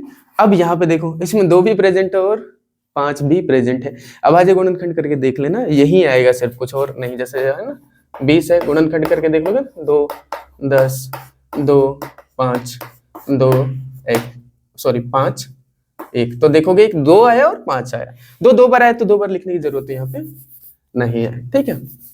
तो अब इसको कैसे लिखोगे बताता हूँ, ध्यान से समझना। सिंस की जगह since 2 and 5 both are present in factors of 15, ठीक है। उसमें क्या था, इसमें लिखा था नॉट, उसमें नॉट हट जाएगा बस, 2 and 5 both are factors, factor की जगह factors of 20 raised to the power n, hence not हटा दोगे, फिर 20 raised to the power n will end with 0, clear है।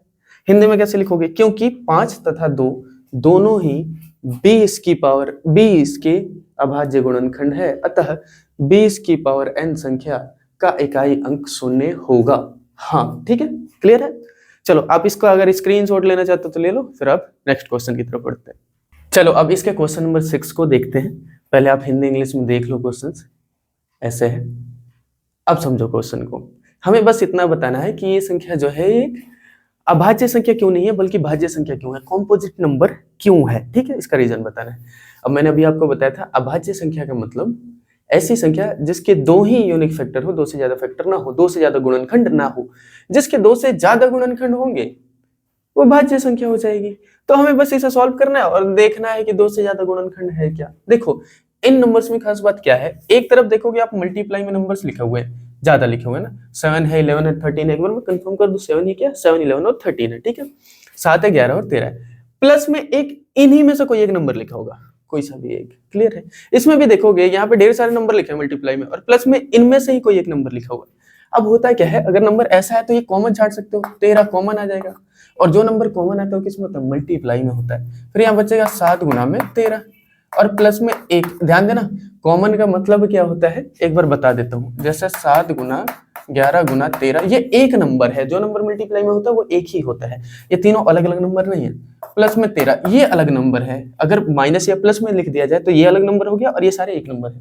कॉमन का मतलब होता है यहाँ ब्रैकेट लगाओ और इसको उसी नंबर से मल्टीप्लाई कर दो, उसी नंबर से डिवाइड कर दो। अब ब्रैकेट के अंदर डिवाइड करें मल्टीप्लाई करें दोनों नंबरों के साथ करते हैं हम, तो जैसे 13 से दोनों को डिवाइड भी कर दिया और 13 से मल्टीप्लाई भी कर दिया, इसका मतलब होता है कॉमन। इससे क्या होगा, 13 से 13 ये कैंसिल और 13 से 13 ये कैंसिल होकर एक बार में कैंसिल होगा, 0 टाइम में नहीं होगा। वो समझाना चाहता हूँ मैं यहाँ पे वो क्यों आया है, ठीक है।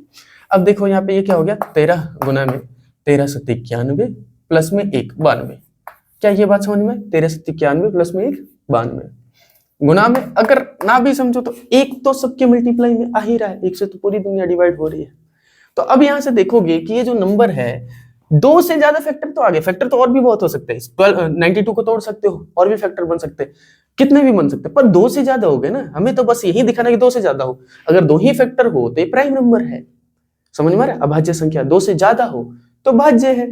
तो क्योंकि इसके 2 से ज्यादा फैक्टर्स है, लिख देता हूं since it has more than 2 factors, 2 से ज्यादा फैक्टर्स है, hence it is a composite number।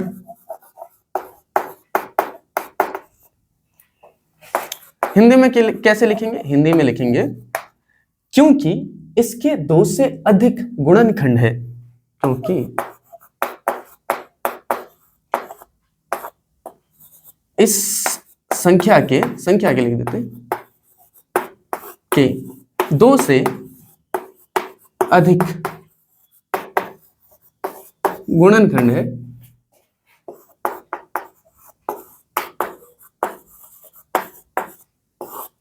अतः यह एक भाज्य संख्या है।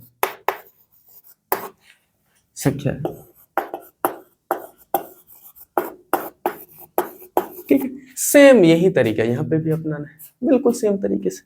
यहाँ पे भी देखो 5 कॉमन ले लो, 5 कॉमन ले लोगे तो इधर क्या बच गया 7 इंटू 6 इंटू 4, 7 इंटू 6 इंटू 4 है ना। 5 तो आ गया ना बाहर यहाँ से, तो 1 ही आएगा ना यहाँ पे, तो 1 से मल्टीप्लाई करो ना करो, 3 और 2 और गुना में 1 रखो ना रखो बात एक ही है। और ये प्लस में था ना, 5 से 5 भाग हो जाएगा, ये लॉजिक अभी समझाया था, तो यहाँ पे 1 बचेगा। तो 5 जो है, ध्यान देना ये जो कॉमन हम छांटते हैं ये मल्टीप्लाई में आता है, इसलिए यहाँ पे ब्रैकेट हटा था तो मल्टीप्लिकेशन में लगा गया था। तो गुना में आता है, ये गुना में लगा दिया, और पहले इसको हल करेंगे, सॉल्व करेंगे, उसके बाद ही लिखेंगे बाहर टोटल कितना आ रहा है। तो ये कितना हो जाएगा 7 × 42 और 4 × 12 दूनी 24 है ना।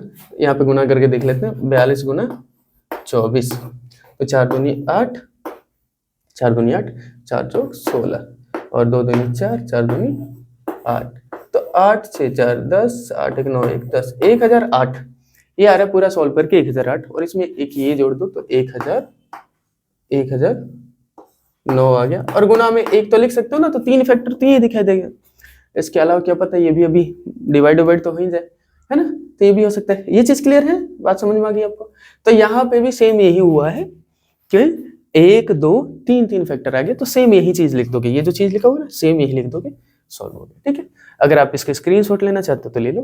नेक्स्ट क्वेश्चन की तरफ बढ़ते हैं। चलो इस एक्सरसाइज के लास्ट क्वेश्चन को देखते हैं। पहले आप हिंदी इंग्लिश में खुद से पढ़ लो, उसके बाद मैं मतलब समझाता हूँ क्वेश्चन क्या है।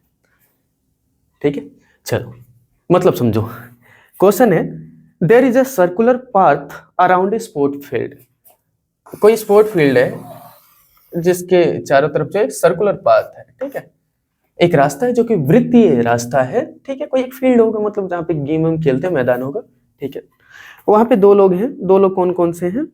सोनिया है एक, और एक है रवि। सोनिया और रवि किसी एक पॉइंट से, मान लो ये पॉइंट ये है, यहां से एक ही डायरेक्शन में they started walking. Suppose they both start at the same point and at the same time and same direction. किसी एक ही पॉइंट से किसी एक ही समय पे, सेम समय पे, एक ही डायरेक्शन में, जैसे मान लो इस डायरेक्शन में भाग रहे हैं, इन लोगों ने चलना शुरू कर दिया, भागना शुरू कर दिया। क्लियर है? ठीक है, देखो सोनिया को चलने में, जो सोनिया है उसको 18 मिनट लगते हैं कंप्लीट करने में, एक चक्कर। ठीक है, इन्होंने सोनिया की स्पेलिंग ऐसा लिखी हुई है। ठीक है, और जो रवि है उसको चलने में कितना लगता है? उसको लगता है 12 मिनट। ठीक है, क्वेश्चन क्या है समझो ध्यान से। कितने मिनट के बाद वो लोग दोबारा से मिलेंगे किसी एक पॉइंट पे? एकदम ध्यान से समझना, ये बहुत आसान है समझना। देखो दोनों यहां से चलना शुरू करते हैं एक ही डायरेक्शन में, एक ही टाइम। देखो ये जो सोनिया है वो एक चक्कर काट के वापस आएगी 18 मिनट, दूसरा चक्कर काट के आएगी 36 मिनट। 36 मिनट में इसने कितने चक्कर काटे? 2 चक्कर, और वापस पहुंच गए इसी पॉइंट पे। ये जो रवि है एक चक्कर काट के जाएगा 12 मिनट। ठीक है, नहीं मतलब 12 मिनट में एक चक्कर काटेगा पूरा का पूरा। ठीक है, 12 मिनट में काटेगा। फिर दूसरे चक्कर कितने मिनट में? 24 मिनट में। फिर तीसरा चक्कर कितने मिनट में? 36 मिनट में। तो रवि ने 3 राउंड पूरे कर दिए कितनी देर में? 36 मिनट में। बात समझ में आ रहा है? यहीं से चलने शुरू हुए थे, ध्यान से समझना, क्योंकि सोनिया स्लो चल रही है, रवि तेज भाग रहा है, तो रवि जल्दी वापस इस पॉइंट पे आ जा रहा है, पर सेम टाइम पे सोनिया इस पॉइंट पे वापस नहीं आ पा रही है, कहीं पीछे है। बात समझ में आ रहा है? फिर रवि भागता हुआ गया, दूसरी बार इस पॉइंट पे आ गया, अब की बारी सोनिया कुछ आगे रही होगी, और तीसरी बार में रवि जब यहाँ पे पहुंचा तो सोनिया यहीं पे पहुंची। दोनों सेम टाइम पे यहाँ पे पहुंच गए, क्योंकि सोनिया को 18 मिनट लग रहा है तो 36 मिनट में 2 राउंड पूरा करके यहाँ पे आएगी, और रवि को 12 मिनट लग रहे हैं तो 36 मिनट में 3 राउंड पूरा करके यहीं पे आएगा। तो 36वें मिनट पे ये लोग आपस में मीट करेंगे, सेम पॉइंट पे मिलेंगे। ये तो हो गया बस समझने का तरीका कि ऐसे ऐसे हो रहा है। सॉल्व कैसे करेंगे? सॉल्व करने का बिल्कुल आसान तरीका है। देखो सोनिया जो है उसके लिए एस लिख देते हैं, वो कितने मिनट लेती है? 18 मिनट। और रवि के लिए आर लिख देते हैं, रवि कितना मिनट लेता है? 12 मिनट। ऐसे क्वेश्चंस में जब कोई एक डायरेक्शन हो और एक डायरेक्शन में ऐसे मूवमेंट हो रहा हो, ऐसे और भी क्वेश्चन आ सकते हैं, और उसमें एक पॉइंट से जो चीजें आगे चल रही है किसी स्पीड में दोबारा किस पॉइंट पे आके मिलेगी ये जानना हो तो एलसीएम निकालना होता है। चाहे 2 नंबर हो, 3 नंबर हो, 4 नंबर हो, जितने भी नंबर हो उन सबका एलसीएम निकाल देना होता है। तो हम क्या करेंगे, एलसीएम निकालेंगे, एलसीएम ऑफ 12 एंड 18, 12 और 18 का एलसीएम निकालेंगे। 12 के फैक्टर 2, 6, 2, 3 और फिर 3 से एक बार में, तो 2 गुना 2 गुना में 3 गुना में 1, ठीक है। और 18 के फैक्टर 18 के फैक्टर 2, 9, 3, 3, 3, 1, तो 2 गुना में 3 गुना में 3 गुना में 1, ठीक है। तो यहाँ एलसीएम क्या आ जाएगा इनका, एलसीएम कैसे निकालते हैं, सबसे पहले तो कॉमन देख लो क्या है, 2 है, एक बार लिख लिया, और भी है एक 3 है, इससे भी एक बार लिख लिया। अब जो बच गए उनको लिख लो, तो 2 लिख लो और एक 3 लिख लो, 2 और एक 3। इसको सॉल्व करके देखो जरा, 2 3 6 2 12 3 36, तो 36 मिनट्स हमारा आंसर जो है वो आ गया। क्लियर है, ये वाली एक्सरसाइज कंप्लीट हो गई, ठीक है। उम्मीद करता हूँ आपको सब अच्छे से समझ में आ रहा हो। अभी आगे बढ़ेंगे। अब पहले चैप्टर में 2 एक्सरसाइज है, 1.1 एकदम कंप्लीट हो गई, इसका स्क्रीनशॉट ले लो। अब हम 1.2 शुरू करते हैं। 1.2 के अभी कॉन्सेप्ट नहीं समझा है, पहले कॉन्सेप्ट समझाता हूं, उसके बाद जो है क्वेश्चन करना शुरू करते हैं। ओके, तो हम जो है अब पहले 1.2 में जो क्वेश्चंस आने वाले हैं उनके कॉन्सेप्ट को समझ लेते हैं। कॉन्सेप्ट क्या है पहले देखते हैं ध्यान से। देखो, हमें ना प्रूव करना है कि कोई नंबर जो है वो इरेशनल है। उसके लिए हमें समझना पड़ेगा जो रियल नंबर्स जितनी होती है, जो वास्तविक संख्याएं होती है ना, रियल नंबर्स जितने होते हैं सारे के सारे, इनको हिंदी में बोलते हैं वास्तविक संख्याएं। जितनी संख्याएं हम लिखते हैं, रूट वाले भी मिला जुला के, ठीक है ना, जितनी संख्याएं हम लिखते हैं वो सारी की सारी संख्याएं ना 2 तरह की होती है, वास्तविक होती है और अवास्तविक होती है, इमेजिनरी नंबर भी होती है, ठीक है। काल्पनिक संख्या उनको बोलते हैं, वो 11th क्लास में पढ़ते हैं, उससे पहले उनका कोई कॉन्सेप्ट नहीं है। तो अभी तक हमें क्या है, सिर्फ वास्तविक संख्या पढ़नी है। हमने आज तक जितने नंबर्स देखे ना सारे के सारे वास्तविक होते हैं, सारे रियल होते हैं। ये 2 टाइप के होते हैं। अब इनमें कौन से 2 टाइप है देखो जरा। एक होता है रेशनल,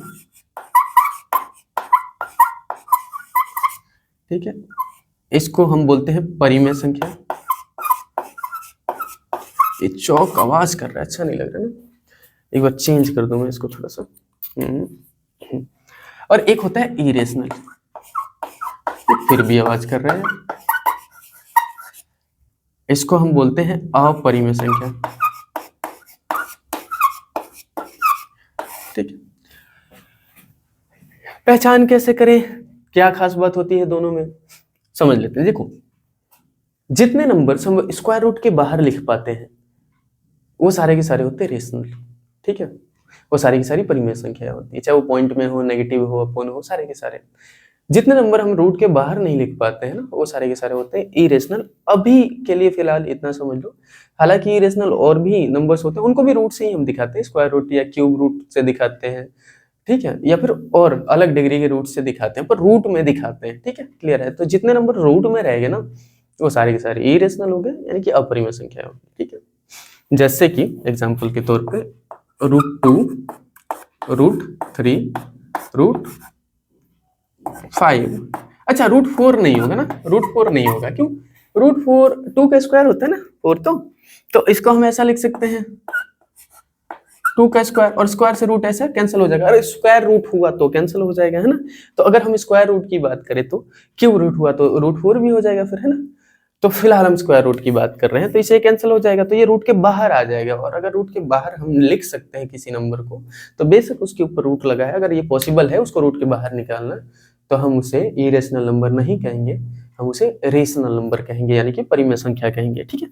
क्लियर है, तो √4 को हम यहाँ पे इंक्लूड नहीं कर रहे हैं। ऐसे सारे नंबर जिसको हम रूट के बाहर नहीं निकाल सकते। क्लियर है। अब रूट के बाहर नहीं निकाल सकते, कैसे निकाल सकते हैं, मतलब रूट के बाहर उन सभी नंबरों को निकाला जा सकता है जो किसी का स्क्वायर हो। जैसे 1 जो है ना, एक का ही वर्ग होता है, एक का ही स्क्वायर होता है, तो उसे रूट के बाहर निकाला जा सकता है। 4 2 का स्क्वायर होता है, तो उसे रूट के बाहर निकाला जा सकता है। ऐसे 9 जो है ना, 9, जैसे रूट के अंदर 9 लिखा हो, तो हम क्या करेंगे, इसे लिख देंगे 3 का स्क्वायर, 3 का स्क्वायर 9 होता है, और स्क्वायर से रूट कैंसिल करके और ऐसा करके इसे ऐसा लिख सकते हैं। फिलहाल के टाइम पे वैसे तो कैंसिल करके दिखाना नहीं होता है हमें, पर समझाने का एक तरीका, ऐसा समझ में आ रहा है। अब इसके अलावा अगर कोई ऐसा नंबर, जैसे ये नंबर 2 किसी का स्क्वायर नहीं होता, 3 किसी का स्क्वायर नहीं होता, 5 या 7 ले लो, 7 भी किसी का स्क्वायर नहीं होता, 6 भी किसी का स्क्वायर नहीं होता है, तो ये सारे के सारे अगर स्क्वायर रूट के अंदर फंस गए तो फिर अंदर ही रहेंगे, इनको अपरिमेय संख्या कहते हैं। परिमेय संख्याएं सारी होती है ऑलमोस्ट, ठीक है। अब परिमेय संख्याओं का फॉर्म क्या होता है, रूप क्या होता है लिखने का, उस बात को समझना है। जैसे हम नॉर्मली 5 लिखते हैं तो ये भी परिमेय संख्या है। कई बच्चों को ये गलत फहमी होती है कि परिमेय का मतलब वही है जो पी वाई क्यू की फॉर्म में लिखा, मतलब ऊपर नीचे ऐसे करके, ठीक है। तो ये सही है, लेकिन ऐसे नंबर दिखते हैं तो कंफ्यूज हो जाते हैं। देखो हर एक नंबर के नीचे एक होता है, रियल फॉर्म ये होता है उस नंबर का, पर हम उसको ऐसा नहीं लिखते क्योंकि हमें पता है सबके नीचे एक ही है, तो बार बार लिखने की क्या ही जरूरत है। बात समझ में आ रही है? तो अगर नॉर्मल भी कोई 5 लिखा है, 4 लिखा है, कुछ भी नंबर लिखा है, इसका मतलब इसके नीचे एक है। पॉइंट में अगर कोई नंबर लिखते हो तो पॉइंट में जैसे 3/2 है, तो हमें पता है पॉइंट, ये तो पॉइंट हटाने के लिए यहाँ पे 10 लगाओगे नीचे, तो वो और ये बराबर ही है। बात समझ में आ रहा है? तो ये भी रेशनल है, चाहे नेगेटिव लिखो पॉजिटिव लिखो, ये सारे के सारे रेशनल होते हैं। अब मामला ये है कि रेशनल नंबर्स का फॉर्म कैसा होता है, तो देखो रेशनल नंबर पहली चीज तो पी बाई क्यू की फॉर्म में होते हैं, यानी एक ऊपर एक नीचे। नीचे कुछ लिखा हुआ दिखाई दे रहा है तो वो नंबर होगा, नहीं लिखा हुआ दिखाई दे रहा है तो 1 होगा। नीचे क्या नहीं हो सकता, तो नीचे कभी भी 0 नहीं हो सकता। और ये 0 क्यों नहीं हो सकता, नॉट डिफाइंड हो जाता है, क्यों हो जाता है, कभी कोई स्पेशल वीडियो में बता देंगे, इसके लिए अलग वीडियो बनाएंगे, सिलेबस से रिलेटेड नहीं है, पर समझा देंगे कि ऐसा क्यों होता है, ठीक है ना। ग्राफ का यूज करके भी और लॉजिकल भी समझा दिया जाएगा आपको कि ऐसा क्यों होता है, कि अगर नीचे 0 आ जाए तो नंबर नॉट डिफाइंड हो जाता है, पर क्यों 0 नहीं हो सकता। इसके अलावा ये P और Q जो है ना, P तथा Q सह अभाज्य होते हैं, सह अभाज्य होते हैं। इनको बोलते हैं P and Q आर को प्राइम। बस इस वर्ड को समझना है अच्छे से, यहां पे मामला जो है समझ में आ जाएगा अच्छे से क्या है। को प्राइम का मतलब क्या है, सहअभाज्य का क्या मतलब। जो भी परिमेय संख्या आपने देखा होगा, आप कोई भी क्वेश्चन सॉल्व करते हो, लास्ट में आता है जैसे 15/5, तो आप ये फाइनल आंसर नहीं लिखते, आप क्या करते हो, इसको कैंसिल करते हो और लिखते हो 3, है ना, या 3/1, बात एक ही है, अगर नीचे कुछ भी नहीं लिखा ऐसा करते हो। इसमें नहीं छोड़ते, क्योंकि क्या होता है ना, हम ये अलाउ नहीं करते कि कोई भी नंबर अगर ऊपर नीचे अगर कैंसिल हो सकता है किसी नंबर से, तो उसको ऐसा लिखा जाए, है ना। हाँ, अगर कोई कभी वैसे जरूरत पड़ जाए, स्पेशली उसी फॉर्म की जरूरत पड़ जाए तो कर लेते हैं हमेशा, लेकिन अलाउ नहीं करते ऐसा लिखना। हम फाइनल आंसर चाहते हैं, और फाइनल आंसर जो है वो किसकी फॉर्म में होता है, रेशनल फॉर्म में होता है। अब इसका मतलब क्या था, ये संख्या सहअभाज्य नहीं है, ये कोप्राइम नहीं है, लेकिन ये कोप्राइम है। मतलब क्या है, ये जो 15 है ना, ये 3 × 5 है, और नीचे क्या है, 5 है। देखो दोनों में ना एक प्राइम फैक्टर है जो कॉमन है, बात समझ में आ रहा है, एक प्राइम फैक्टर है जो दोनों में कॉमन है। अगर ऊपर न्यूमरेटर और डिनोमिनेटर अंश और हर में किसी भी संख्या के अंश और हर में एक गुणनखंड एक फैक्टर प्राइम हो और दोनों कॉमन हो, तो हम क्या बोलेंगे कि यह सहअभाज्य संख्या नहीं है। बात समझ में आ रही है, ये सहअभाज्य संख्या नहीं। अब ध्यान से समझोगे आप, 1 को प्राइम की कैटेगरी में क्यों नहीं रखा गया, वो भी आपको यहाँ से बात समझ में आ जाएगी। जैसे 3/1 लिखोगे ना, तो 3 को 3 × 1 तो लिख ही सकते हो, तो 1 तो कॉमन, तो हर ही मतलब सब में ही आ जाएगा कॉमन, दुनिया के सारे नंबर्स में कॉमन आ जाएगा, तो 1 सब में कॉमन आ जाएगा, ठीक है।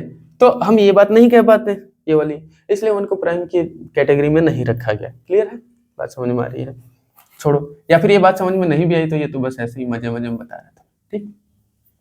ये बात समझो, इसको बोलते हैं। अब ये जो फॉर्म थी ये कोप्राइम फॉर्म नहीं है, लेकिन ये फॉर्म कोप्राइम फॉर्म है, क्योंकि इसमें दोनों में कोई भी कॉमन प्राइम नंबर फैक्टर्स नहीं है, ठीक है। इन्हीं का यूज करके हम प्रूव करेंगे कि कोई नंबर जो है वो इरेशनल कैसे हो सकता है, ठीक है। चलो आप स्क्रीनशॉट लेना चाहते हो तो ले लो। चलो अब हम एक्सरसाइज 1.2 के पहले क्वेश्चन को करते हैं। अब देख लो, क्वेश्चन हिंदी इंग्लिश दोनों में देख लो, ठीक है। सिंपल है क्वेश्चन, ये सिद्ध करना है, हमें प्रूफ करना है कि स्क्वायर रूट ऑफ 5 जो है एक इरेशनल नंबर है, ठीक है। देखो इरेशनल नंबर सिद्ध करने का सबसे अच्छा तरीका तो लॉजिकली ये होना चाहिए कि आप 5 के फैक्टर करो, और देखो कोई भी कॉमन फैक्टर नहीं, पेयर नहीं बन रहे, तो आप कह सकते हो कि क्योंकि यहाँ पे पेयर नहीं बन रहे हैं तो ये रूट के बाहर निकलना तो पॉसिबल नहीं है, तो ये जो है वो एक इरेशनल नंबर है। लेकिन एनसीईआरटी इस चीज को फॉलो नहीं करती। मुझे बड़ा ना मतलब एक अजीब तरीका इन्होंने अपनाया है, और ये तरीका देख के मुझे लगता है कि नहीं यार, ठीक है नहीं। खैर कोई बात नहीं, अब तो जो है वही उसी हिसाब से समझना पड़ेगा, चलना पड़ेगा। मैं समझा देता हूँ कि क्या करना होता है एनसीईआरटी के हिसाब से। ठीक है, देखो हमें पता है, अभी अभी समझाया था, जो रियल नंबर्स होते हैं वो या तो रेशनल या तो इरेशनल, जो भी वास्तविक संख्याएं हैं या तो परिमेय या तो अपरिमेय, दोनों में से कोई एक होगी। अब डायरेक्ट अपरिमेय यानी डायरेक्ट इरेशनल सिद्ध करने का, प्रूफ करने का कोई रास्ता हमारे पास है नहीं, मतलब एनसीईआरटी के हिसाब से नहीं है, नहीं है। तो हम क्या करते हैं, इस संख्या को, इस नंबर को मान लेते हैं कि ये रेशनल है, और फिर वो सारे गुण देखते हैं जो एक रेशनल नंबर में होने चाहिए, और अगर नहीं मिलते तो हम कहते हैं कि हमने जो माना था ना वो गलत माना था, ऐसा तो है नहीं। ठीक है, मतलब ये नंबर रेशनल नहीं हो सकता, और रेशनल नहीं हो सकता तो इरेशनल ही होगा, परिमेय नहीं हो सकता तो अपरिमेय होगा। ठीक है, बस ये तरीका अपनाते हैं। मतलब क्या है, इसका हमें क्या सिद्ध करना है, इसे अपरिमेय सिद्ध करना है, लेकिन इसका उल्टा इसे हम मान लेंगे कि ये परिमेय संख्या है, और वो सारी क्वालिटीज खोजेंगे इसमें जो परिमेय संख्या में होती है। नहीं मिलेगा तो हम कहेंगे ना ना हमने जो माना था वो गलत माना था। ठीक है, तो हमें क्या करना है, सबसे पहली लाइन कैसे लिखना है, हिंदी इंग्लिश दोनों में लिखवाता हूँ, पेशेंस के साथ लिखते जाओ। लिखना है let us suppose that square root of 5 is a rational number. पहली लाइन ऐसे ही कैजुअली लिख देंगे हिंदी में, माना या फिर मान लेते हैं कि, ज्यादा अच्छे से लिखना, मान लेते हैं कि √5 एक परिमेय संख्या है। उल्टा मान लिया ना, जो सिद्ध करना है उसका उल्टा मान लिया, संख्या है। अब बस ये जो चीज हमने, जैसे ये जो हमने कल्पना की ना, मानते हैं, उसके बाद हम सारी क्वालिटीज खोजेंगे अब इसमें परिमेय की। कैसे, सबसे पहले अगर ये परिमेय संख्या है तो ये a/b के फॉर्म में होना चाहिए, इसके बराबर आना चाहिए, है ना, a/b के फॉर्म में, या p/q की फॉर्म में, मतलब एक ऊपर और एक नंबर, या x/y लिख दो, कुछ भी लिख दो, एक ऊपर और एक नंबर, इस फॉर्म में होना चाहिए। और कुछ कुछ बातों का ध्यान रखना चाहिए, b जो है वो 0 नहीं हो सकता, पहली चीज तो ये। दूसरी चीज, a और b को प्राइम होने चाहिए, सहअभाज्य होनी चाहिए, a तथा b सह अभाज्य है, लिख दिया हमने।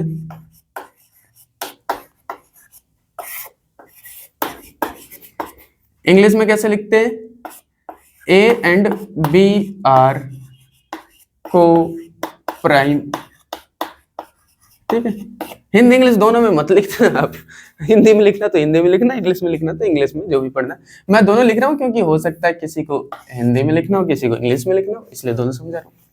ये चीज हो गया। ठीक है, अब ये इसको समीकरण भी मान लो अपना, लगे हाथ इसको इक्वेशन नंबर 1 मान लो, ऐसे। अब लिखो दोनों पक्षों में वर्क करने पे, सबसे पहले जब अगर हमें इसे आगे सॉल्व करना है तो सबसे पहले रूट को हटाना जरूरी है। तो इंग्लिश में स्क्वायर बोथ साइड्स, और हिंदी में दोनों पक्षों में वर्ग करने पर ये इक्वेशन हमारी, दोनों साइड स्क्वायर कर दिया, वर्ग कर दिया, तो स्क्वायर से इसका रूट कैंसिल हो जाएगा। करके दिखा देता हूं मैं, आप यहाँ पे नहीं लगना, जैसे स्क्वायर लगाओ तो स्क्वायर से रूट कैंसिल हो जाएगा। यहाँ तक बात समझ में आ रही है, स्क्वायर करोगे तो ये 5 हो जाएगा, सिर्फ रूट कैंसिल हो गया तो सिर्फ 5 बचा, और यहाँ a का स्क्वायर a स्क्वायर और b का स्क्वायर b स्क्वायर। यहाँ से अगर समझोगे आप, b इधर लेके आओ मल्टीप्लाई में आएगा, और 5 इधर लेके जाओ डिवाइड में जाएगा, गुणा भाग में। तो यहाँ से देखोगे b स्क्वायर का मान क्या हो जाएगा, a स्क्वायर भाग 5। तो यहाँ से देखोगे कि क्योंकि a स्क्वायर 5 से भाग हो रहा है तो a भी 5 से भाग हो रहा है ना, तो यहाँ पे लिखोगे a हेयर लिख दो, ज्यादा अच्छा है, here a is divisible by 5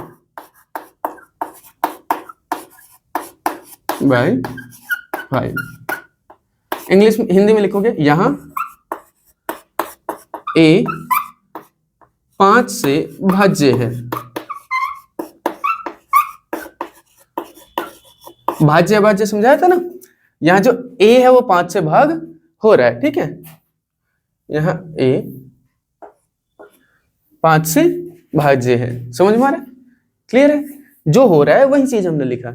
जब हमने देखा बी साइड लेके गए और 5 इस साइड लेके गए तो हमने देखा कि ए 5 से भाग तो हो रहा है।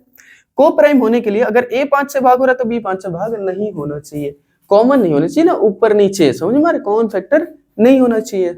यही बात तो समझाया था। अगर हम जैसे तैसे इस बी को भी 5 से भाग करा दें तो हम कह सकते हैं ए भी 5 से भाग हो रहा है, बी 5 से भाग हो रहा है, इसका मतलब ये सहभाज्य तो नहीं है। हमने यहाँ पे क्या मान लिया था, ये सहभाज्य को प्राइम है, इसका मतलब हमने जो माना था वो गलत माना था। तो इससे पहले तो हमने ये भी माना था कि ये एक रेशनल नंबर है, तो ये हमने गलत माना था, तो रेशनल तो नहीं है, तो रेशनल नहीं है तो क्या है, ये रेशनल है, क्योंकि 2 ही नंबर होते हैं। समझ रहे हो, क्लियर है। चलो तो अब ध्यान से समझना, यहाँ पे ना हम एक कॉन्सेप्ट का यूज करते हैं, यही बड़ी कंफ्यूजन होती है। अगर a 5 से भाग हो रहा है, कोई भी एक संख्या उठा लो जो 5 से भाग हो रहा है, कोई सी भी एक संख्या, जैसे 10 5 से भाग हो रहा है, क्या इस 10 को 2 टुकड़े में लिखोगे या कितने भी टुकड़ों में लिखोगे तो एक टुकड़ा 5 आएगा, फैक्टर 5 आएगा, बस ये जानना चाहता हूँ, आएगा ही आएगा। 2 गुना 5 हो गई, पक्की बात। एक तो 5 आएगा ही क्योंकि ये 5 से भाग हो रहा है, अगर ये 5 इसमें नहीं होता तो ये 5 से भाग नहीं हो रहा होता। बात समझ में आ रही है, क्लियर। अब समझना बस इतना है कि अगर एक टुकड़ा 5 है तो दूसरा तो कुछ भी हो सकता है, 1 2 3 4, वो तो हमें पता नहीं, तो इसकी जगह मान लेते हैं x।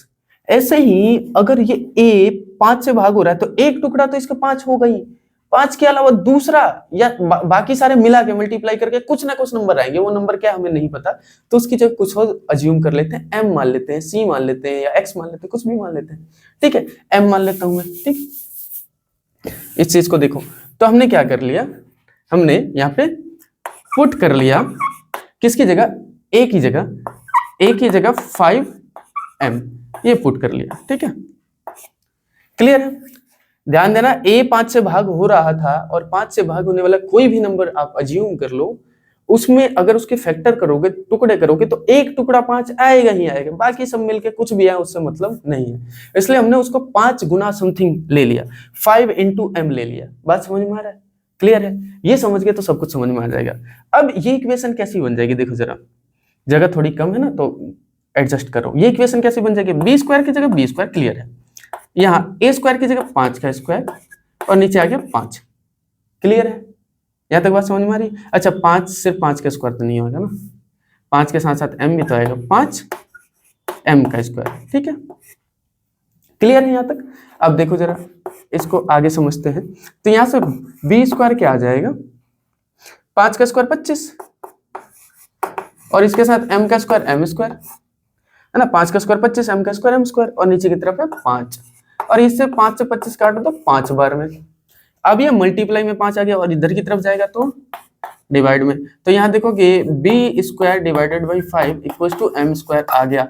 इस चीज को ध्यान से देखो, इसी चीज को ध्यान से देखो, क्लियर है, ध्यान से समझना। ये 5 मल्टीप्लाई का इधर की तरफ है, डिवाइड कर गया। हमने क्या बोला था, को प्राइम होने के लिए a और b ऊपर और नीचे सेम फैक्टर नहीं होने चाहिए, जबकि यहाँ a भी 5 से भाग हो रहा है और यहाँ b भी 5 से भाग हो रहा है। बात समझ में आई है, क्लियर है। अब जैसे आपने यहाँ पे लिखा था ना, here a is divisible by 5, यहाँ a 5 से भाज्य है, ऐसे यहाँ पे लिख दो कि यहाँ पे मैं इंग्लिश में लिख देता हूँ, हिंदी के लिए जगह नहीं है। हियर b इज ऑल्सो लिख दो तो ज्यादा अच्छा है, मैं सीधा डिविजिबल बाई 5 लिख देता हूँ, चलेगा। b is divisible by 5। देखोगे तो यहाँ b भी 5 से भाग हो रहा है। अब ध्यान से समझो, जो बात हम अज्यूम कर रहे हैं, जो चीज हम देख पा रहे हैं, अज्यूम नहीं कर रहे हैं, जो बात हम समझ पा रहे हैं, उसी बात को अब हमें लिखनी है अपने वर्ड्स में, अपनी भाषा में, भाषा की मर्यादा रखते हुए। हमने यहाँ तक क्या देखा, हमने अंडर रूट 5 को रेशनल नंबर मान लिया, परिमेय संख्या मान लिया, फिर हमने उसके गुण खोजे तो हमने देखा कि a और b को प्राइम नहीं है, सहभाज्य नहीं है। तो हम क्या कहने वाले हैं, क्योंकि a तथा b सहभाज्य नहीं है, समझ में आ रहा है। और यहाँ पे हुआ क्या, हमने जो माना था, जो हमने अज्यूम किया था वो, और जो रिजल्ट आया है वो, इनके बीच में विरोधाभास है, कॉन्ट्राडिक्शन है। हमने माना कुछ और, रिजल्ट आ रहा है कुछ और ये दोनों पॉसिबल नहीं हो सकते, तो कॉन्ट्राडिक्शन है। इसका मतलब ये है कि हमने जो अज्यूम किया था वो गलत किया था। इसका मतलब ये है कि ये रेशनल नंबर नहीं, इरेशनल नंबर है। अब इसको लिखना कैसे, ध्यान से समझो। सिंस, पहले इंग्लिश में समझाता हूँ, since a and b a and b both are divisible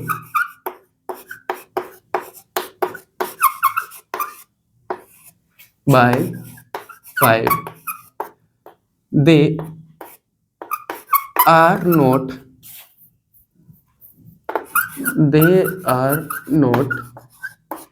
co-prime। पहली लाइन तो ये, इसको ध्यान से समझो। पहली लाइन में हमने क्या लिखा, क्योंकि since a and b both are divisible by 5, क्योंकि ए तथा बी दोनों ही 5 से भाग हो रहे हैं, ये कोप्राइम तो नहीं हो सकते पहली लाइन के लिए। ठीक है, अब लिखते हैं। अब यहाँ पे हमने जो अज्यूम किया था वो और जो रिजल्ट आया था उसके बीच में कॉन्ट्राडिक्शन है। देयर इज अ कॉन्ट्राडिक्शन, विरोधाभास को कहते हैं हम, कि हम क्या कुछ हो रहा है, हो कुछ हो रहा है। देयर इज ए कॉन्ट्राडिक्शन, या ए लिखने की जरूरत नहीं, there is contradiction between contradiction. अब देखो कॉन्ट्राडिक्शन की स्पेलिंग हो सकता है मैं इधर उधर लिख दूं, मैं इंग्लिश का टीचर नहीं हूं, मेरा काम वो है भी नहीं स्पेलिंग समझाना। एक बार चेक कर लेना आप बुक में क्या है। ठीक है, contradiction between our assumption and result। अगली लाइन समझ में क्या लिखा, पहली लाइन में लिखा ए और बी दोनों 5 से भाग हो रहे हैं इसलिए ये कोप्राइम नहीं है। अगली लाइन में लिखा, अब यहाँ हमें दिखाई दे गया कि हमने जो माना है और जो रिजल्ट है उसके बीच में कॉन्ट्राडिक्शन है। अब अगली लाइन में क्या लिखेंगे, ये बात सिद्ध हो गई कि हमने जो माना था वो गलत माना था। It proves that our assumption is wrong। Our assumption is wrong। ठीक है, अब यहां पे लिख दे कि हमारी कल्पना जो है वो गलत है। Hence square root of 5 या root 5 is not a rational but an irrational number।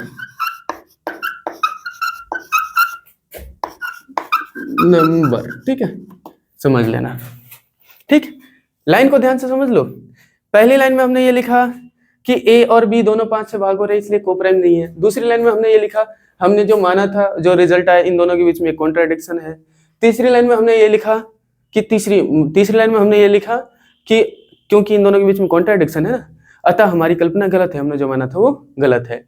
इसका मतलब ये है कि हमने इसे रेशनल माना था तो ये रेशनल नहीं है। तो यहाँ पे स्पेशली मैंने लिखा है Hence square root 5 is not a rational लिखा है कि ये रेशनल नहीं है, ए अलग है रेशनल अलग है, बट एन इरेशनल नंबर, लेकिन एक अपरिमेय संख्या है, क्योंकि परिमेय नहीं है तो अपरिमेय ही होगा। इसी को हिंदी में कैसे लिखेंगे, क्योंकि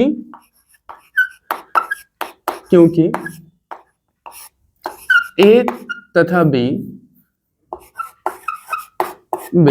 दोनों 5 से भाज्य है।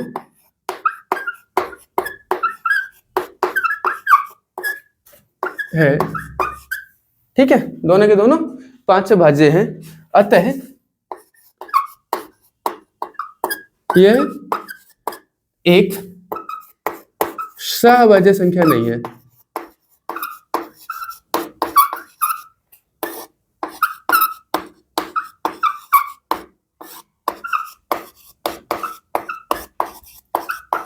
पहली लाइन हिंदी में जैसे मैंने इंग्लिश में लिखी सेम टू सेम वही हिंदी में, क्योंकि ए तथा बी दोनों 5 से भाज्य हैं, अतः एक सहभाज्य संख्या नहीं है। यहां हमारी कल्पना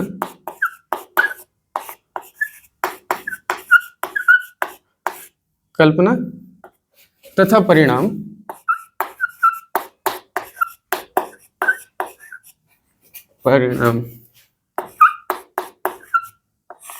में विरोधाभास है।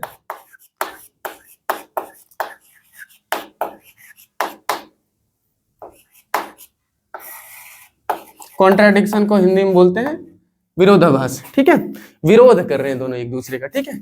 यहाँ हमारी कल्पना तथा परिणाम में विरोधाभास है। नीचे झुक जा रहा हूँ लिखने के लिए, पता नहीं दिखाई दे रहा हूँ कि नहीं। अतः क्योंकि विरोधाभास है तो हमारी कल्पना गलत है। अतः यस, यहां या अतः लिख देता हूं, अतः हमारी कल्पना गलत है,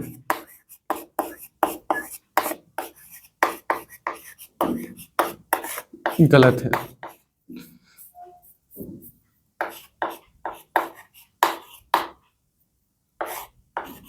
हमारी कल्पना कैसी है? गलत है। अब यहां से ये बात सिद्ध हो गई। अतः अतः अतः स्क्वायर रूट ऑफ 5 या रूट 5, ये क्यूब रूट भी हो सकता है ना। स्क्वायर रूट बोल रहा हूं तो स्क्वायर के पीछे ही मत पड़ जाना। मतलब रूट 5 एक परिमेय संख्या नहीं, मैं स्पेशली यहाँ पे मेंशन कर रहा हूं कि परिमेय संख्या नहीं है, परिमेय संख्या नहीं बल्कि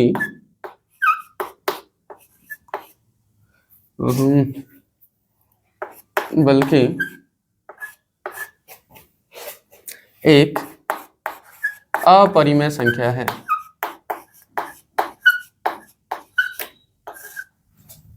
अपरिमेय संख्या है। देखो समझाने में काफी टाइम लग रहा है, आप इस चीज को देख लो।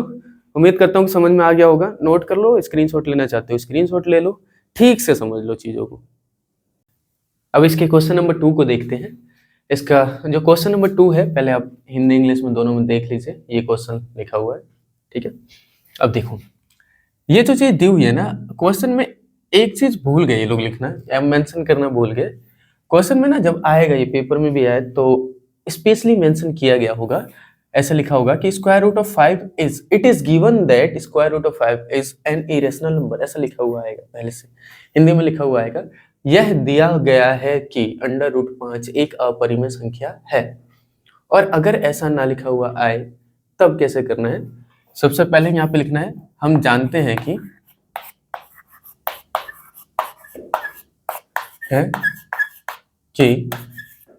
अंडर रूट 5 एक अपरिमेय संख्या है,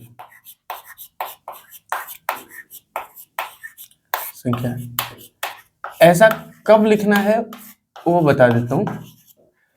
जब भी आपके पास एक इरेशनल नंबर होगा और उसके साथ प्लस या माइनस में दूसरा नंबर दिया जाएगा, तो दो टाइप के होते हैं, ठीक है, तब लिखना है वी नो दैट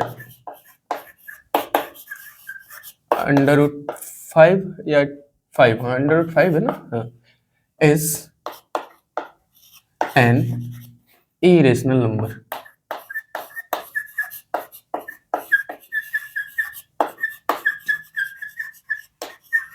ठीक है, ये चीज मेंशन कर देना है। अब क्या करना है, वही अज्यूम, लेट अस अज्यूम, वही वाली माना या लेट, ठीक है, 3 + 2 under root 5 is an irrational number.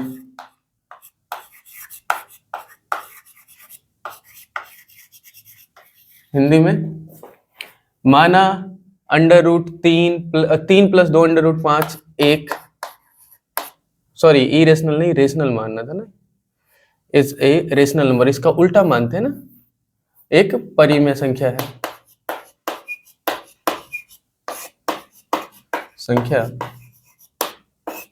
ठीक है। अपरिमेय सिद्ध करना है तो परिमेय मान के चलेंगे, ठीक है, ये काम कर लिया, ठीक। अब ऐसे हो ना जब प्लस माइनस वाला हो, ठीक है, NaL रेशनल नंबर, जब प्लस माइनस वाली कहानी हो ना, तब हमें वो को प्राइम वाली चीज लेके चलने की जरूरत नहीं पड़ती। तब हमें क्या करना है, यहाँ पे 3 प्लस में 2 रूट 5 इक्वल्स टू a/b मान लिया, यहाँ पे b is not equals to 0 लिख दिया कि b तो 0 नहीं हो सकता ना, ठीक। और यहाँ पे लिख दिया वेयर 2 और 3 तो परिमेय संख्या ये पहले से सिद्ध है, 2 and 3 are rational and under root 5 is irrational. irrational Hindi में कैसे लिखेंगे? देखो हिंदी में लिख देता हूं, ये बड़ा ब्रैकेट लगा देता हूं, ठीक है। b is not equal to 0, ये तो हिंदी में ऐसे ही लिखा होगा। ये जो लाइन लिखी गई है इसमें लिखोगे 2 तथा 3 परिमेय और जहां लिखना भूल गया मैं, सॉरी, यहाँ पे ना जहां को मेंशन करना पड़ेगा, जहां 2 तथा 3, ठीक है, 2 तथा 3 ढंग से लिख देता हूँ, नहीं तो फिर आप बोलोगे दिखाई नहीं दे रहा अच्छा से। 2 तथा 3 परिमेय और अंडर रूट 5 अपरिमेय है। संख्याएं हैं, संख्या भी लिख देना है, ठीक है, क्लियर है। ये थोड़ा सा अलग हो रहा है, पहले वाले के मुकाबले में थोड़ा सा अलग हो रहा है। ध्यान से देख लो कैसे लिखना है। सबसे पहले ये लिख देना है कि अगर इसके साथ पूरे में ना कोई भी अंडर रूट का नंबर है तो सबसे पहले लिख देना कि हम जानते हैं कि ये संख्या परिमेय है, ठीक है, पहले से। उसके बाद मान लिया कि एक परिमेय संख्या है, उल्टा आप सिद्ध करना शुरू कर दिया, मान लिया जैसे हम पहले कर रहे थे। उसके बाद इस इक्वेशन के बराबर लिखना है, b नॉट इक्वल टू 0 लिखना है, और उसके बाद लिख देना है कि ये जो दो संख्या अंडर रूट के बाहर ये परिमेय है तथा अंडर रूट के अंदर जो है वो अपरिमेय है। अब हमें सिद्ध करना है कि टोटल पूरी कंप्लीट संख्या जो है वो अपरिमेय है। अब कैसे सिद्ध करते हैं, ठीक है, इसको क्या करते हैं, इक्वेशन को सॉल्व करते हैं। यहाँ पे देखो ये स्क्वायर रूट वाला नंबर आपको लेफ्ट साइड में छोड़ना है और बाकी सारी चीजें राइट साइड में लेके जाना है।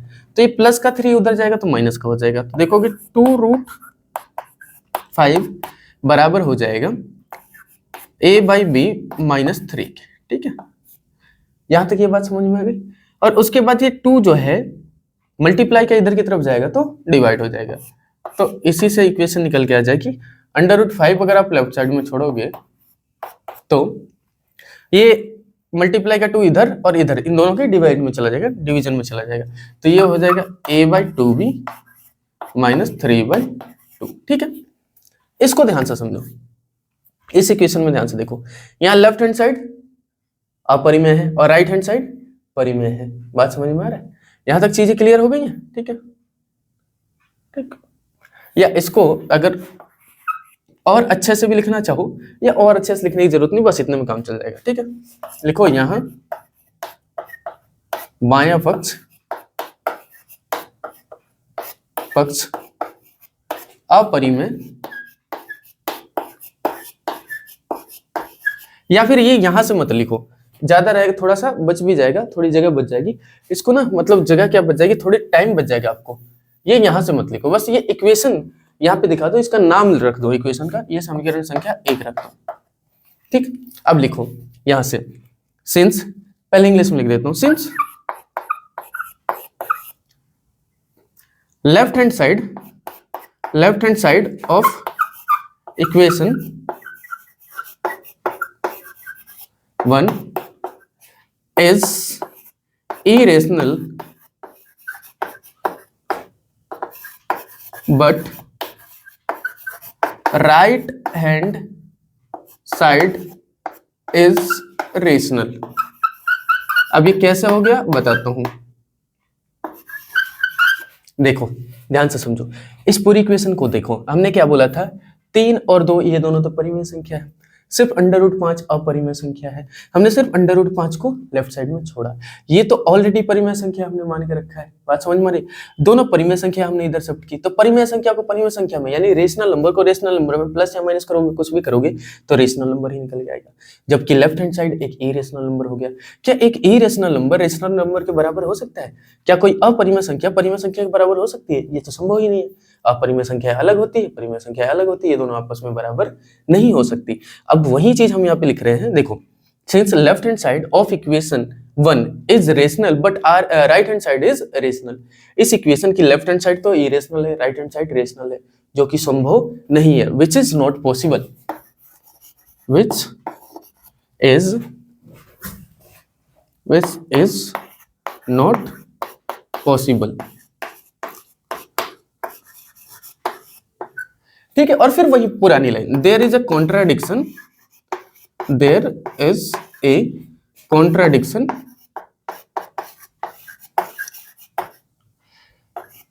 बिटवीन our assumption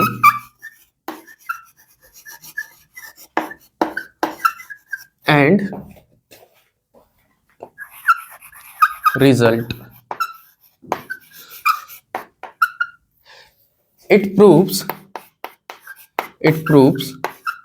जो अभी लिखा था, our assumption is wrong।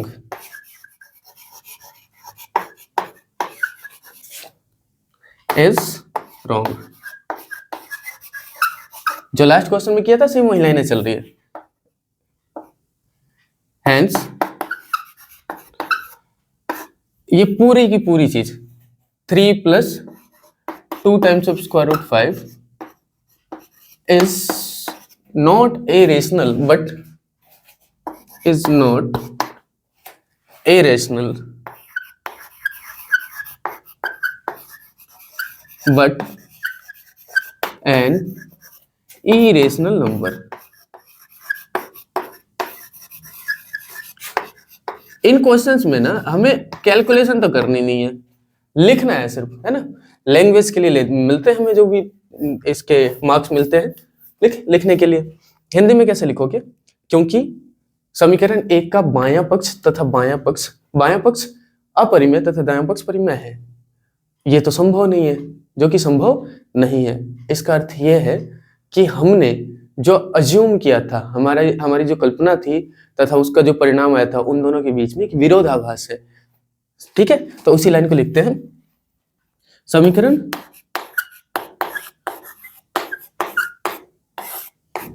1 का बायां पक्ष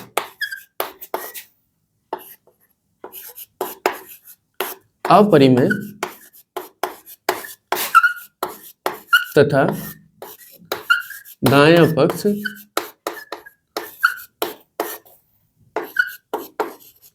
परिमेय है जो कि संभव नहीं है।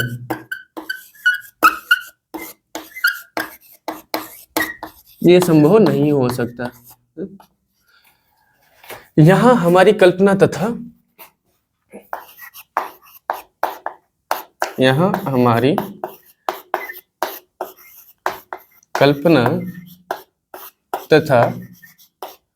परिणाम में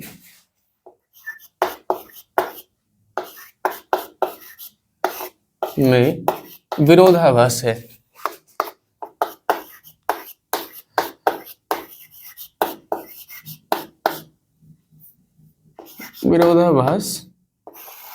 है। अतः हमारी कल्पना गलत है।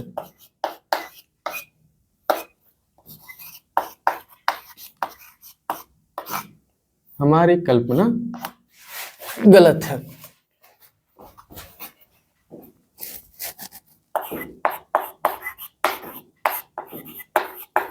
अब उस पूरी संख्या को लिखेंगे 3, अतः भी लिखते एक बार और, अतः 3 प्लस में 2√5 एक परिमेय नहीं बल्कि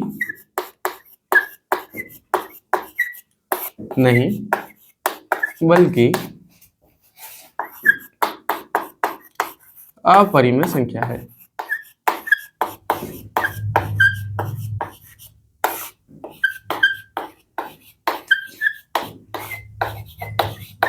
देखो, अब मैंने दोनों टाइप में कैसे लिखना है वो समझा दिया। एक तो सिर्फ स्क्वायर रूट के अंदर या रूट के अंदर नंबर आ जाए उसको कैसे प्रूव करना है, उसमें क्या लैंग्वेज यूज होगी वो बता दिया। और एक रूट के साथ साथ कोई नंबर प्लस या माइनस में हो तो दोनों को कैसे किस तरह से लिखना है ये दोनों अच्छे से लिख के बता दिया। इसका स्क्रीनशॉट लेना चाहते हो तो आप ले लो। अब आगे बढ़ जाते हैं। ओके, अब हम क्वेश्चन नंबर 3 को देखते हैं, 3 के फर्स्ट पार्ट को। ठीक है, वही हमारी पहली लाइन ये वाली चीज दी हुई है, ध्यान से रखो।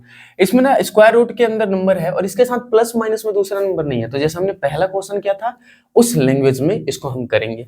वही सबसे पहले लेट अस अज्यूम, या फिर लेट लिख देता हूं मैं, ठीक है, या माना हिंदी में √2 एक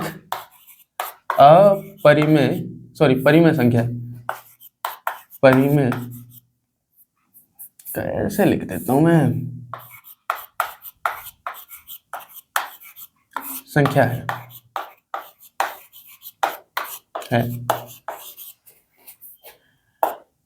इंग्लिश में let this is a rational number.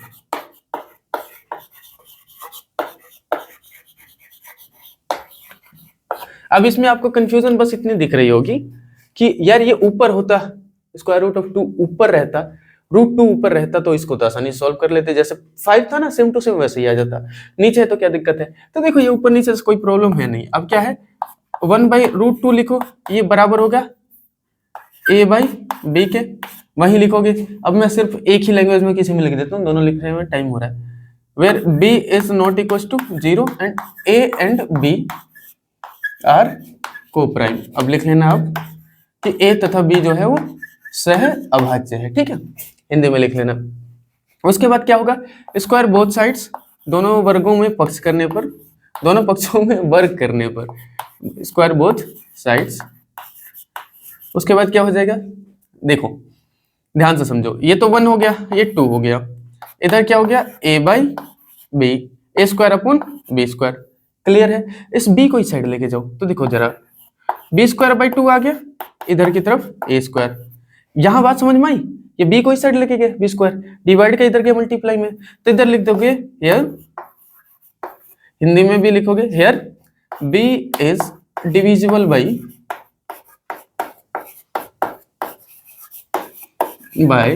2, ठीक है।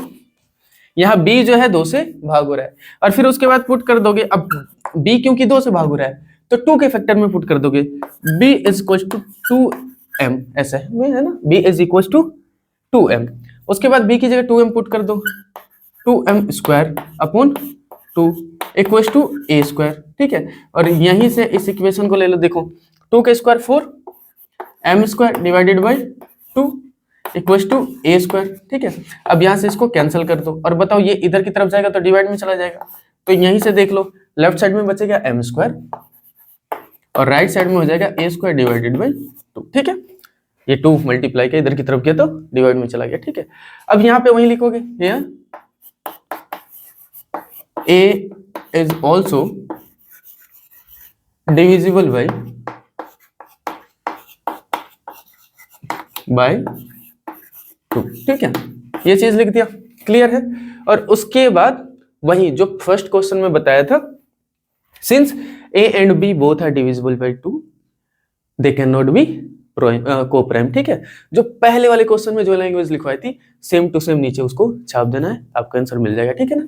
बार बार लिखने से बस टाइम वेस्ट होता है, उससे ज्यादा कुछ होता नहीं। इसको आप नोट करना चाहते हो तो नोट कर लो, लिख लेना वो पूरी चीज, आप मत छोड़ देना मेरी तरह, ठीक है। नोट कर लो, फिर हम नेक्स्ट पार्ट पे बढ़ते हैं।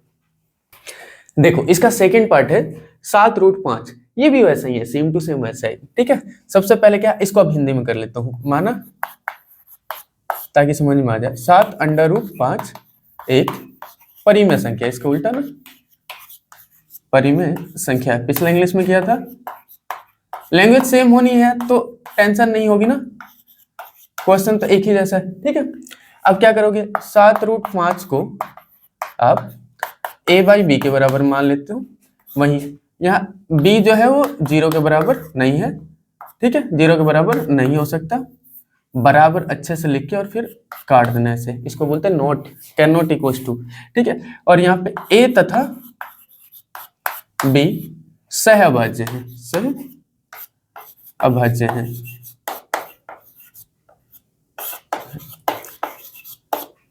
अगर इनके साथ प्लस माइनस में कुछ नहीं आता ना कोई नंबर, ध्यान से देखना, ये 7 मल्टीप्लाई में है, प्लस या माइनस में नहीं है। प्लस माइनस में दूसरा नंबर आता तो जैसे हमने क्वेश्चन नंबर सेकंड किया उस तरीके से करते हैं, समझ में आ रहा है, ठीक है। चलो देखो यहाँ पे अब क्या है, स्क्वायर बोथ साइड्स, दोबारा वही स्क्वायर बोथ साइड्स कर दो, क्लियर कर दिया। तो यहाँ पे क्या हो गया, 7 का तो स्क्वायर होगा, 7 का स्क्वायर होगा, वो हो जाएगा 49 इंटू 5, रूट 5 का स्क्वायर 5 ही हो जाएगा, और इधर की तरफ a square divided by b square, ठीक है, स्क्वायर कर दिया। अब क्या हो जाएगा, 9 पंजे 45, मल्टीप्लाई कर देते हैं इनको, है ना, 9 पंजे 45 और 5 20 और 4 24, इधर की तरफ a square divided by b square, ठीक है। अब इसी से ना इस इक्वेशन को आगे बढ़ाते हैं, ये b को इस साइड लेके आते हैं तो b स्क्वायर इधर मल्टीप्लाई में हो जाएगा, और ये मल्टीप्लाई का 245 इधर की तरफ जाएगा तो डिवाइड में हो जाएगा, ठीक है। तो यहाँ से हो जाएगा b square is equal to a square divided by 245। Clear है, यहाँ तक बात समझ में आ रही है। ये डिवाइड का, ये ऐसा समझ लो कि इसके साथ 1 होता मल्टीप्लाई में, तो ये मल्टीप्लाई का था, इधर गया तो डिवाइड में, है ना, इधर नीचे डिवाइड में, और ये डिवाइड के इधर की तरफ आया तो मल्टीप्लाई में, ना, इधर की तरफ, ठीक। क्लियर है यहां तक। तो यहां लिख दोगे here A is divisible by, Hindi में लिख रहा था ना मैं, भूल गया, यहां a 245 से भाज्य है, भाज्य है।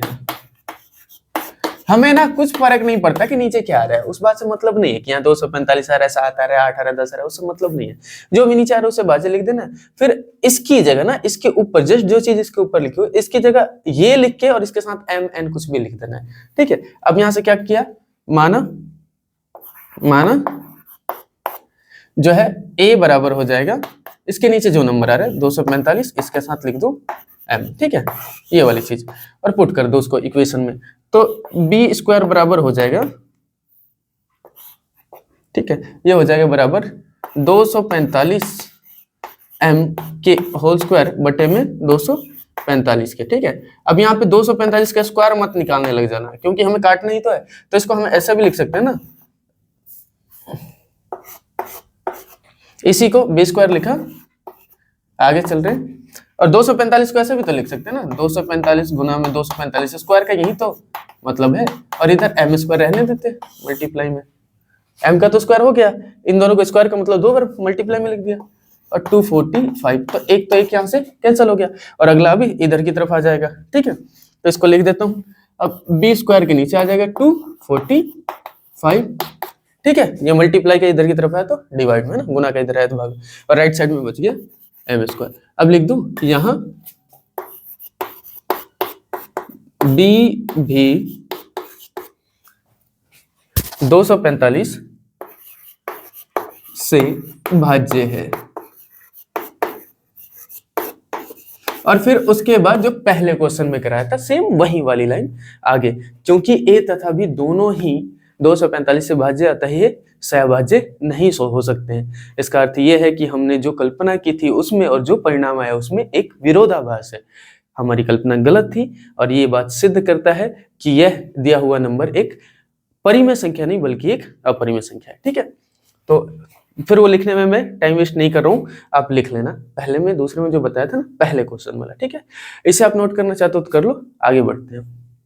चलो अब इसके थर्ड पार्ट को देखते हैं। थर्ड पार्ट में है 6 प्लस √2, 6 प्लस में √2, समझ में आ रहा है। जो दूसरा क्वेश्चन कराया था जिसमें प्लस माइनस है उसके हिसाब से ही चलेगा, सबसे पहले वही करेंगे। इंग्लिश में लिख लेते हैं अब की बारी, let 6 plus √2 is a rational number.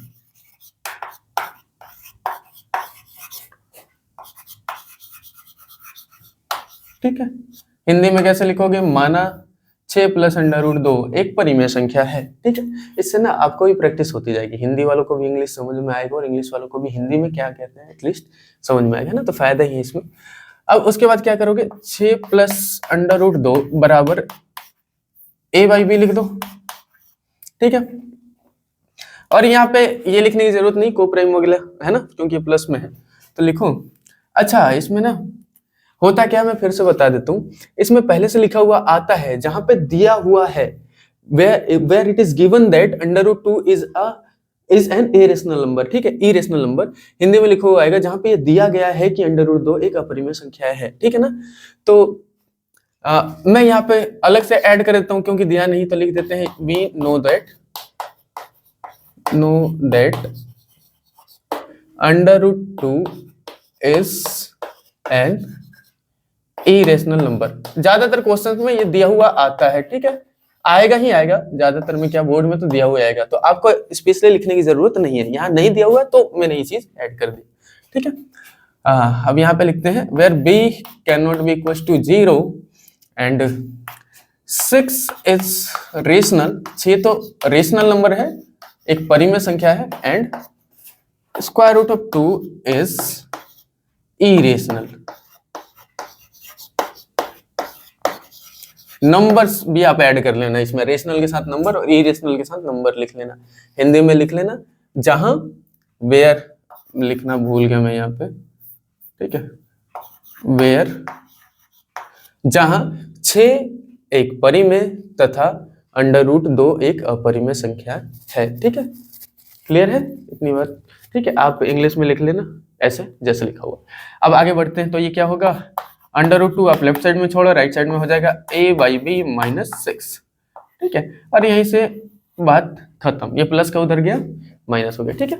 अब आपको क्लियर दिख रहा है, यहाँ पे लेफ्ट हैंड साइड जो है इरेशनल है, राइट हैंड साइड जो है वो रेशनल है, तो लिख दो यहाँ, और ये भी नहीं, बस इसको इक्वेशन नंबर 1 मान लो, और जैसा सेकंड क्वेश्चन में, दूसरे क्वेश्चन में मैंने लिखवाया था, सेम टू सेम नीचे वैसा छाप दो आप, ठीक है। अब उसको लिखने में मैं दोबारा अपना टाइम खराब नहीं करता। कैसे लिखोगे, यहाँ बायां पक्ष, समीकरण 1 में बायां पक्ष अपरिमेय तथा दायां पक्ष परिमेय संख्या है, जो कि संभव नहीं है, अतः हमने जो माना था, यानी हमारी जो कल्पना थी और जो परिणाम आया, उसके बीच में एक कॉन्ट्राडिक्शन यानी कि विरोधाभास आ रहा है, और ऐसा इसलिए हुआ है क्योंकि हमारी कल्पना गलत है, अतः यह संख्या जो है एक अपरिमेय नहीं बल्कि एक अपरिमेय संख्या है। इंग्लिश में वही सेम रिपीट कर देता हूँ एक बार। Here in equation 1 left hand side is an irrational and right hand side is a rational number which cannot be possible, yeah, which is simply not possible. So there is a contradiction between our assumption and the result. It proves that our assumption is wrong, hence 6 plus square root of 2 is not a rational but an irrational number, ठीक है। तो ऐसे करके आप छाप सकते हो। इसके साथ ही हमारी ये जो पहला चैप्टर वो खत्म हो रहा है। देखो, वीडियो बनाने में मेहनत तो बहुत होती है, अगर आपको चीज़ें समझ में आ गई है तो वीडियो को लाइक कर सकते हो, चैनल को सब्सक्राइब भी कर सकते हो, और एक कमेंट करके बता सकते हो कि ठीक लगा कि नहीं ठीक लगा, ठीक है। उम्मीद करता हूँ कि ठीक ही लगा होगा, ठीक है। अगली वीडियो के लिए चैनल को सब्सक्राइब कर देना, अगली वीडियो में मिलते हैं हम, ठीक है। बाय बाय, जय हिंद।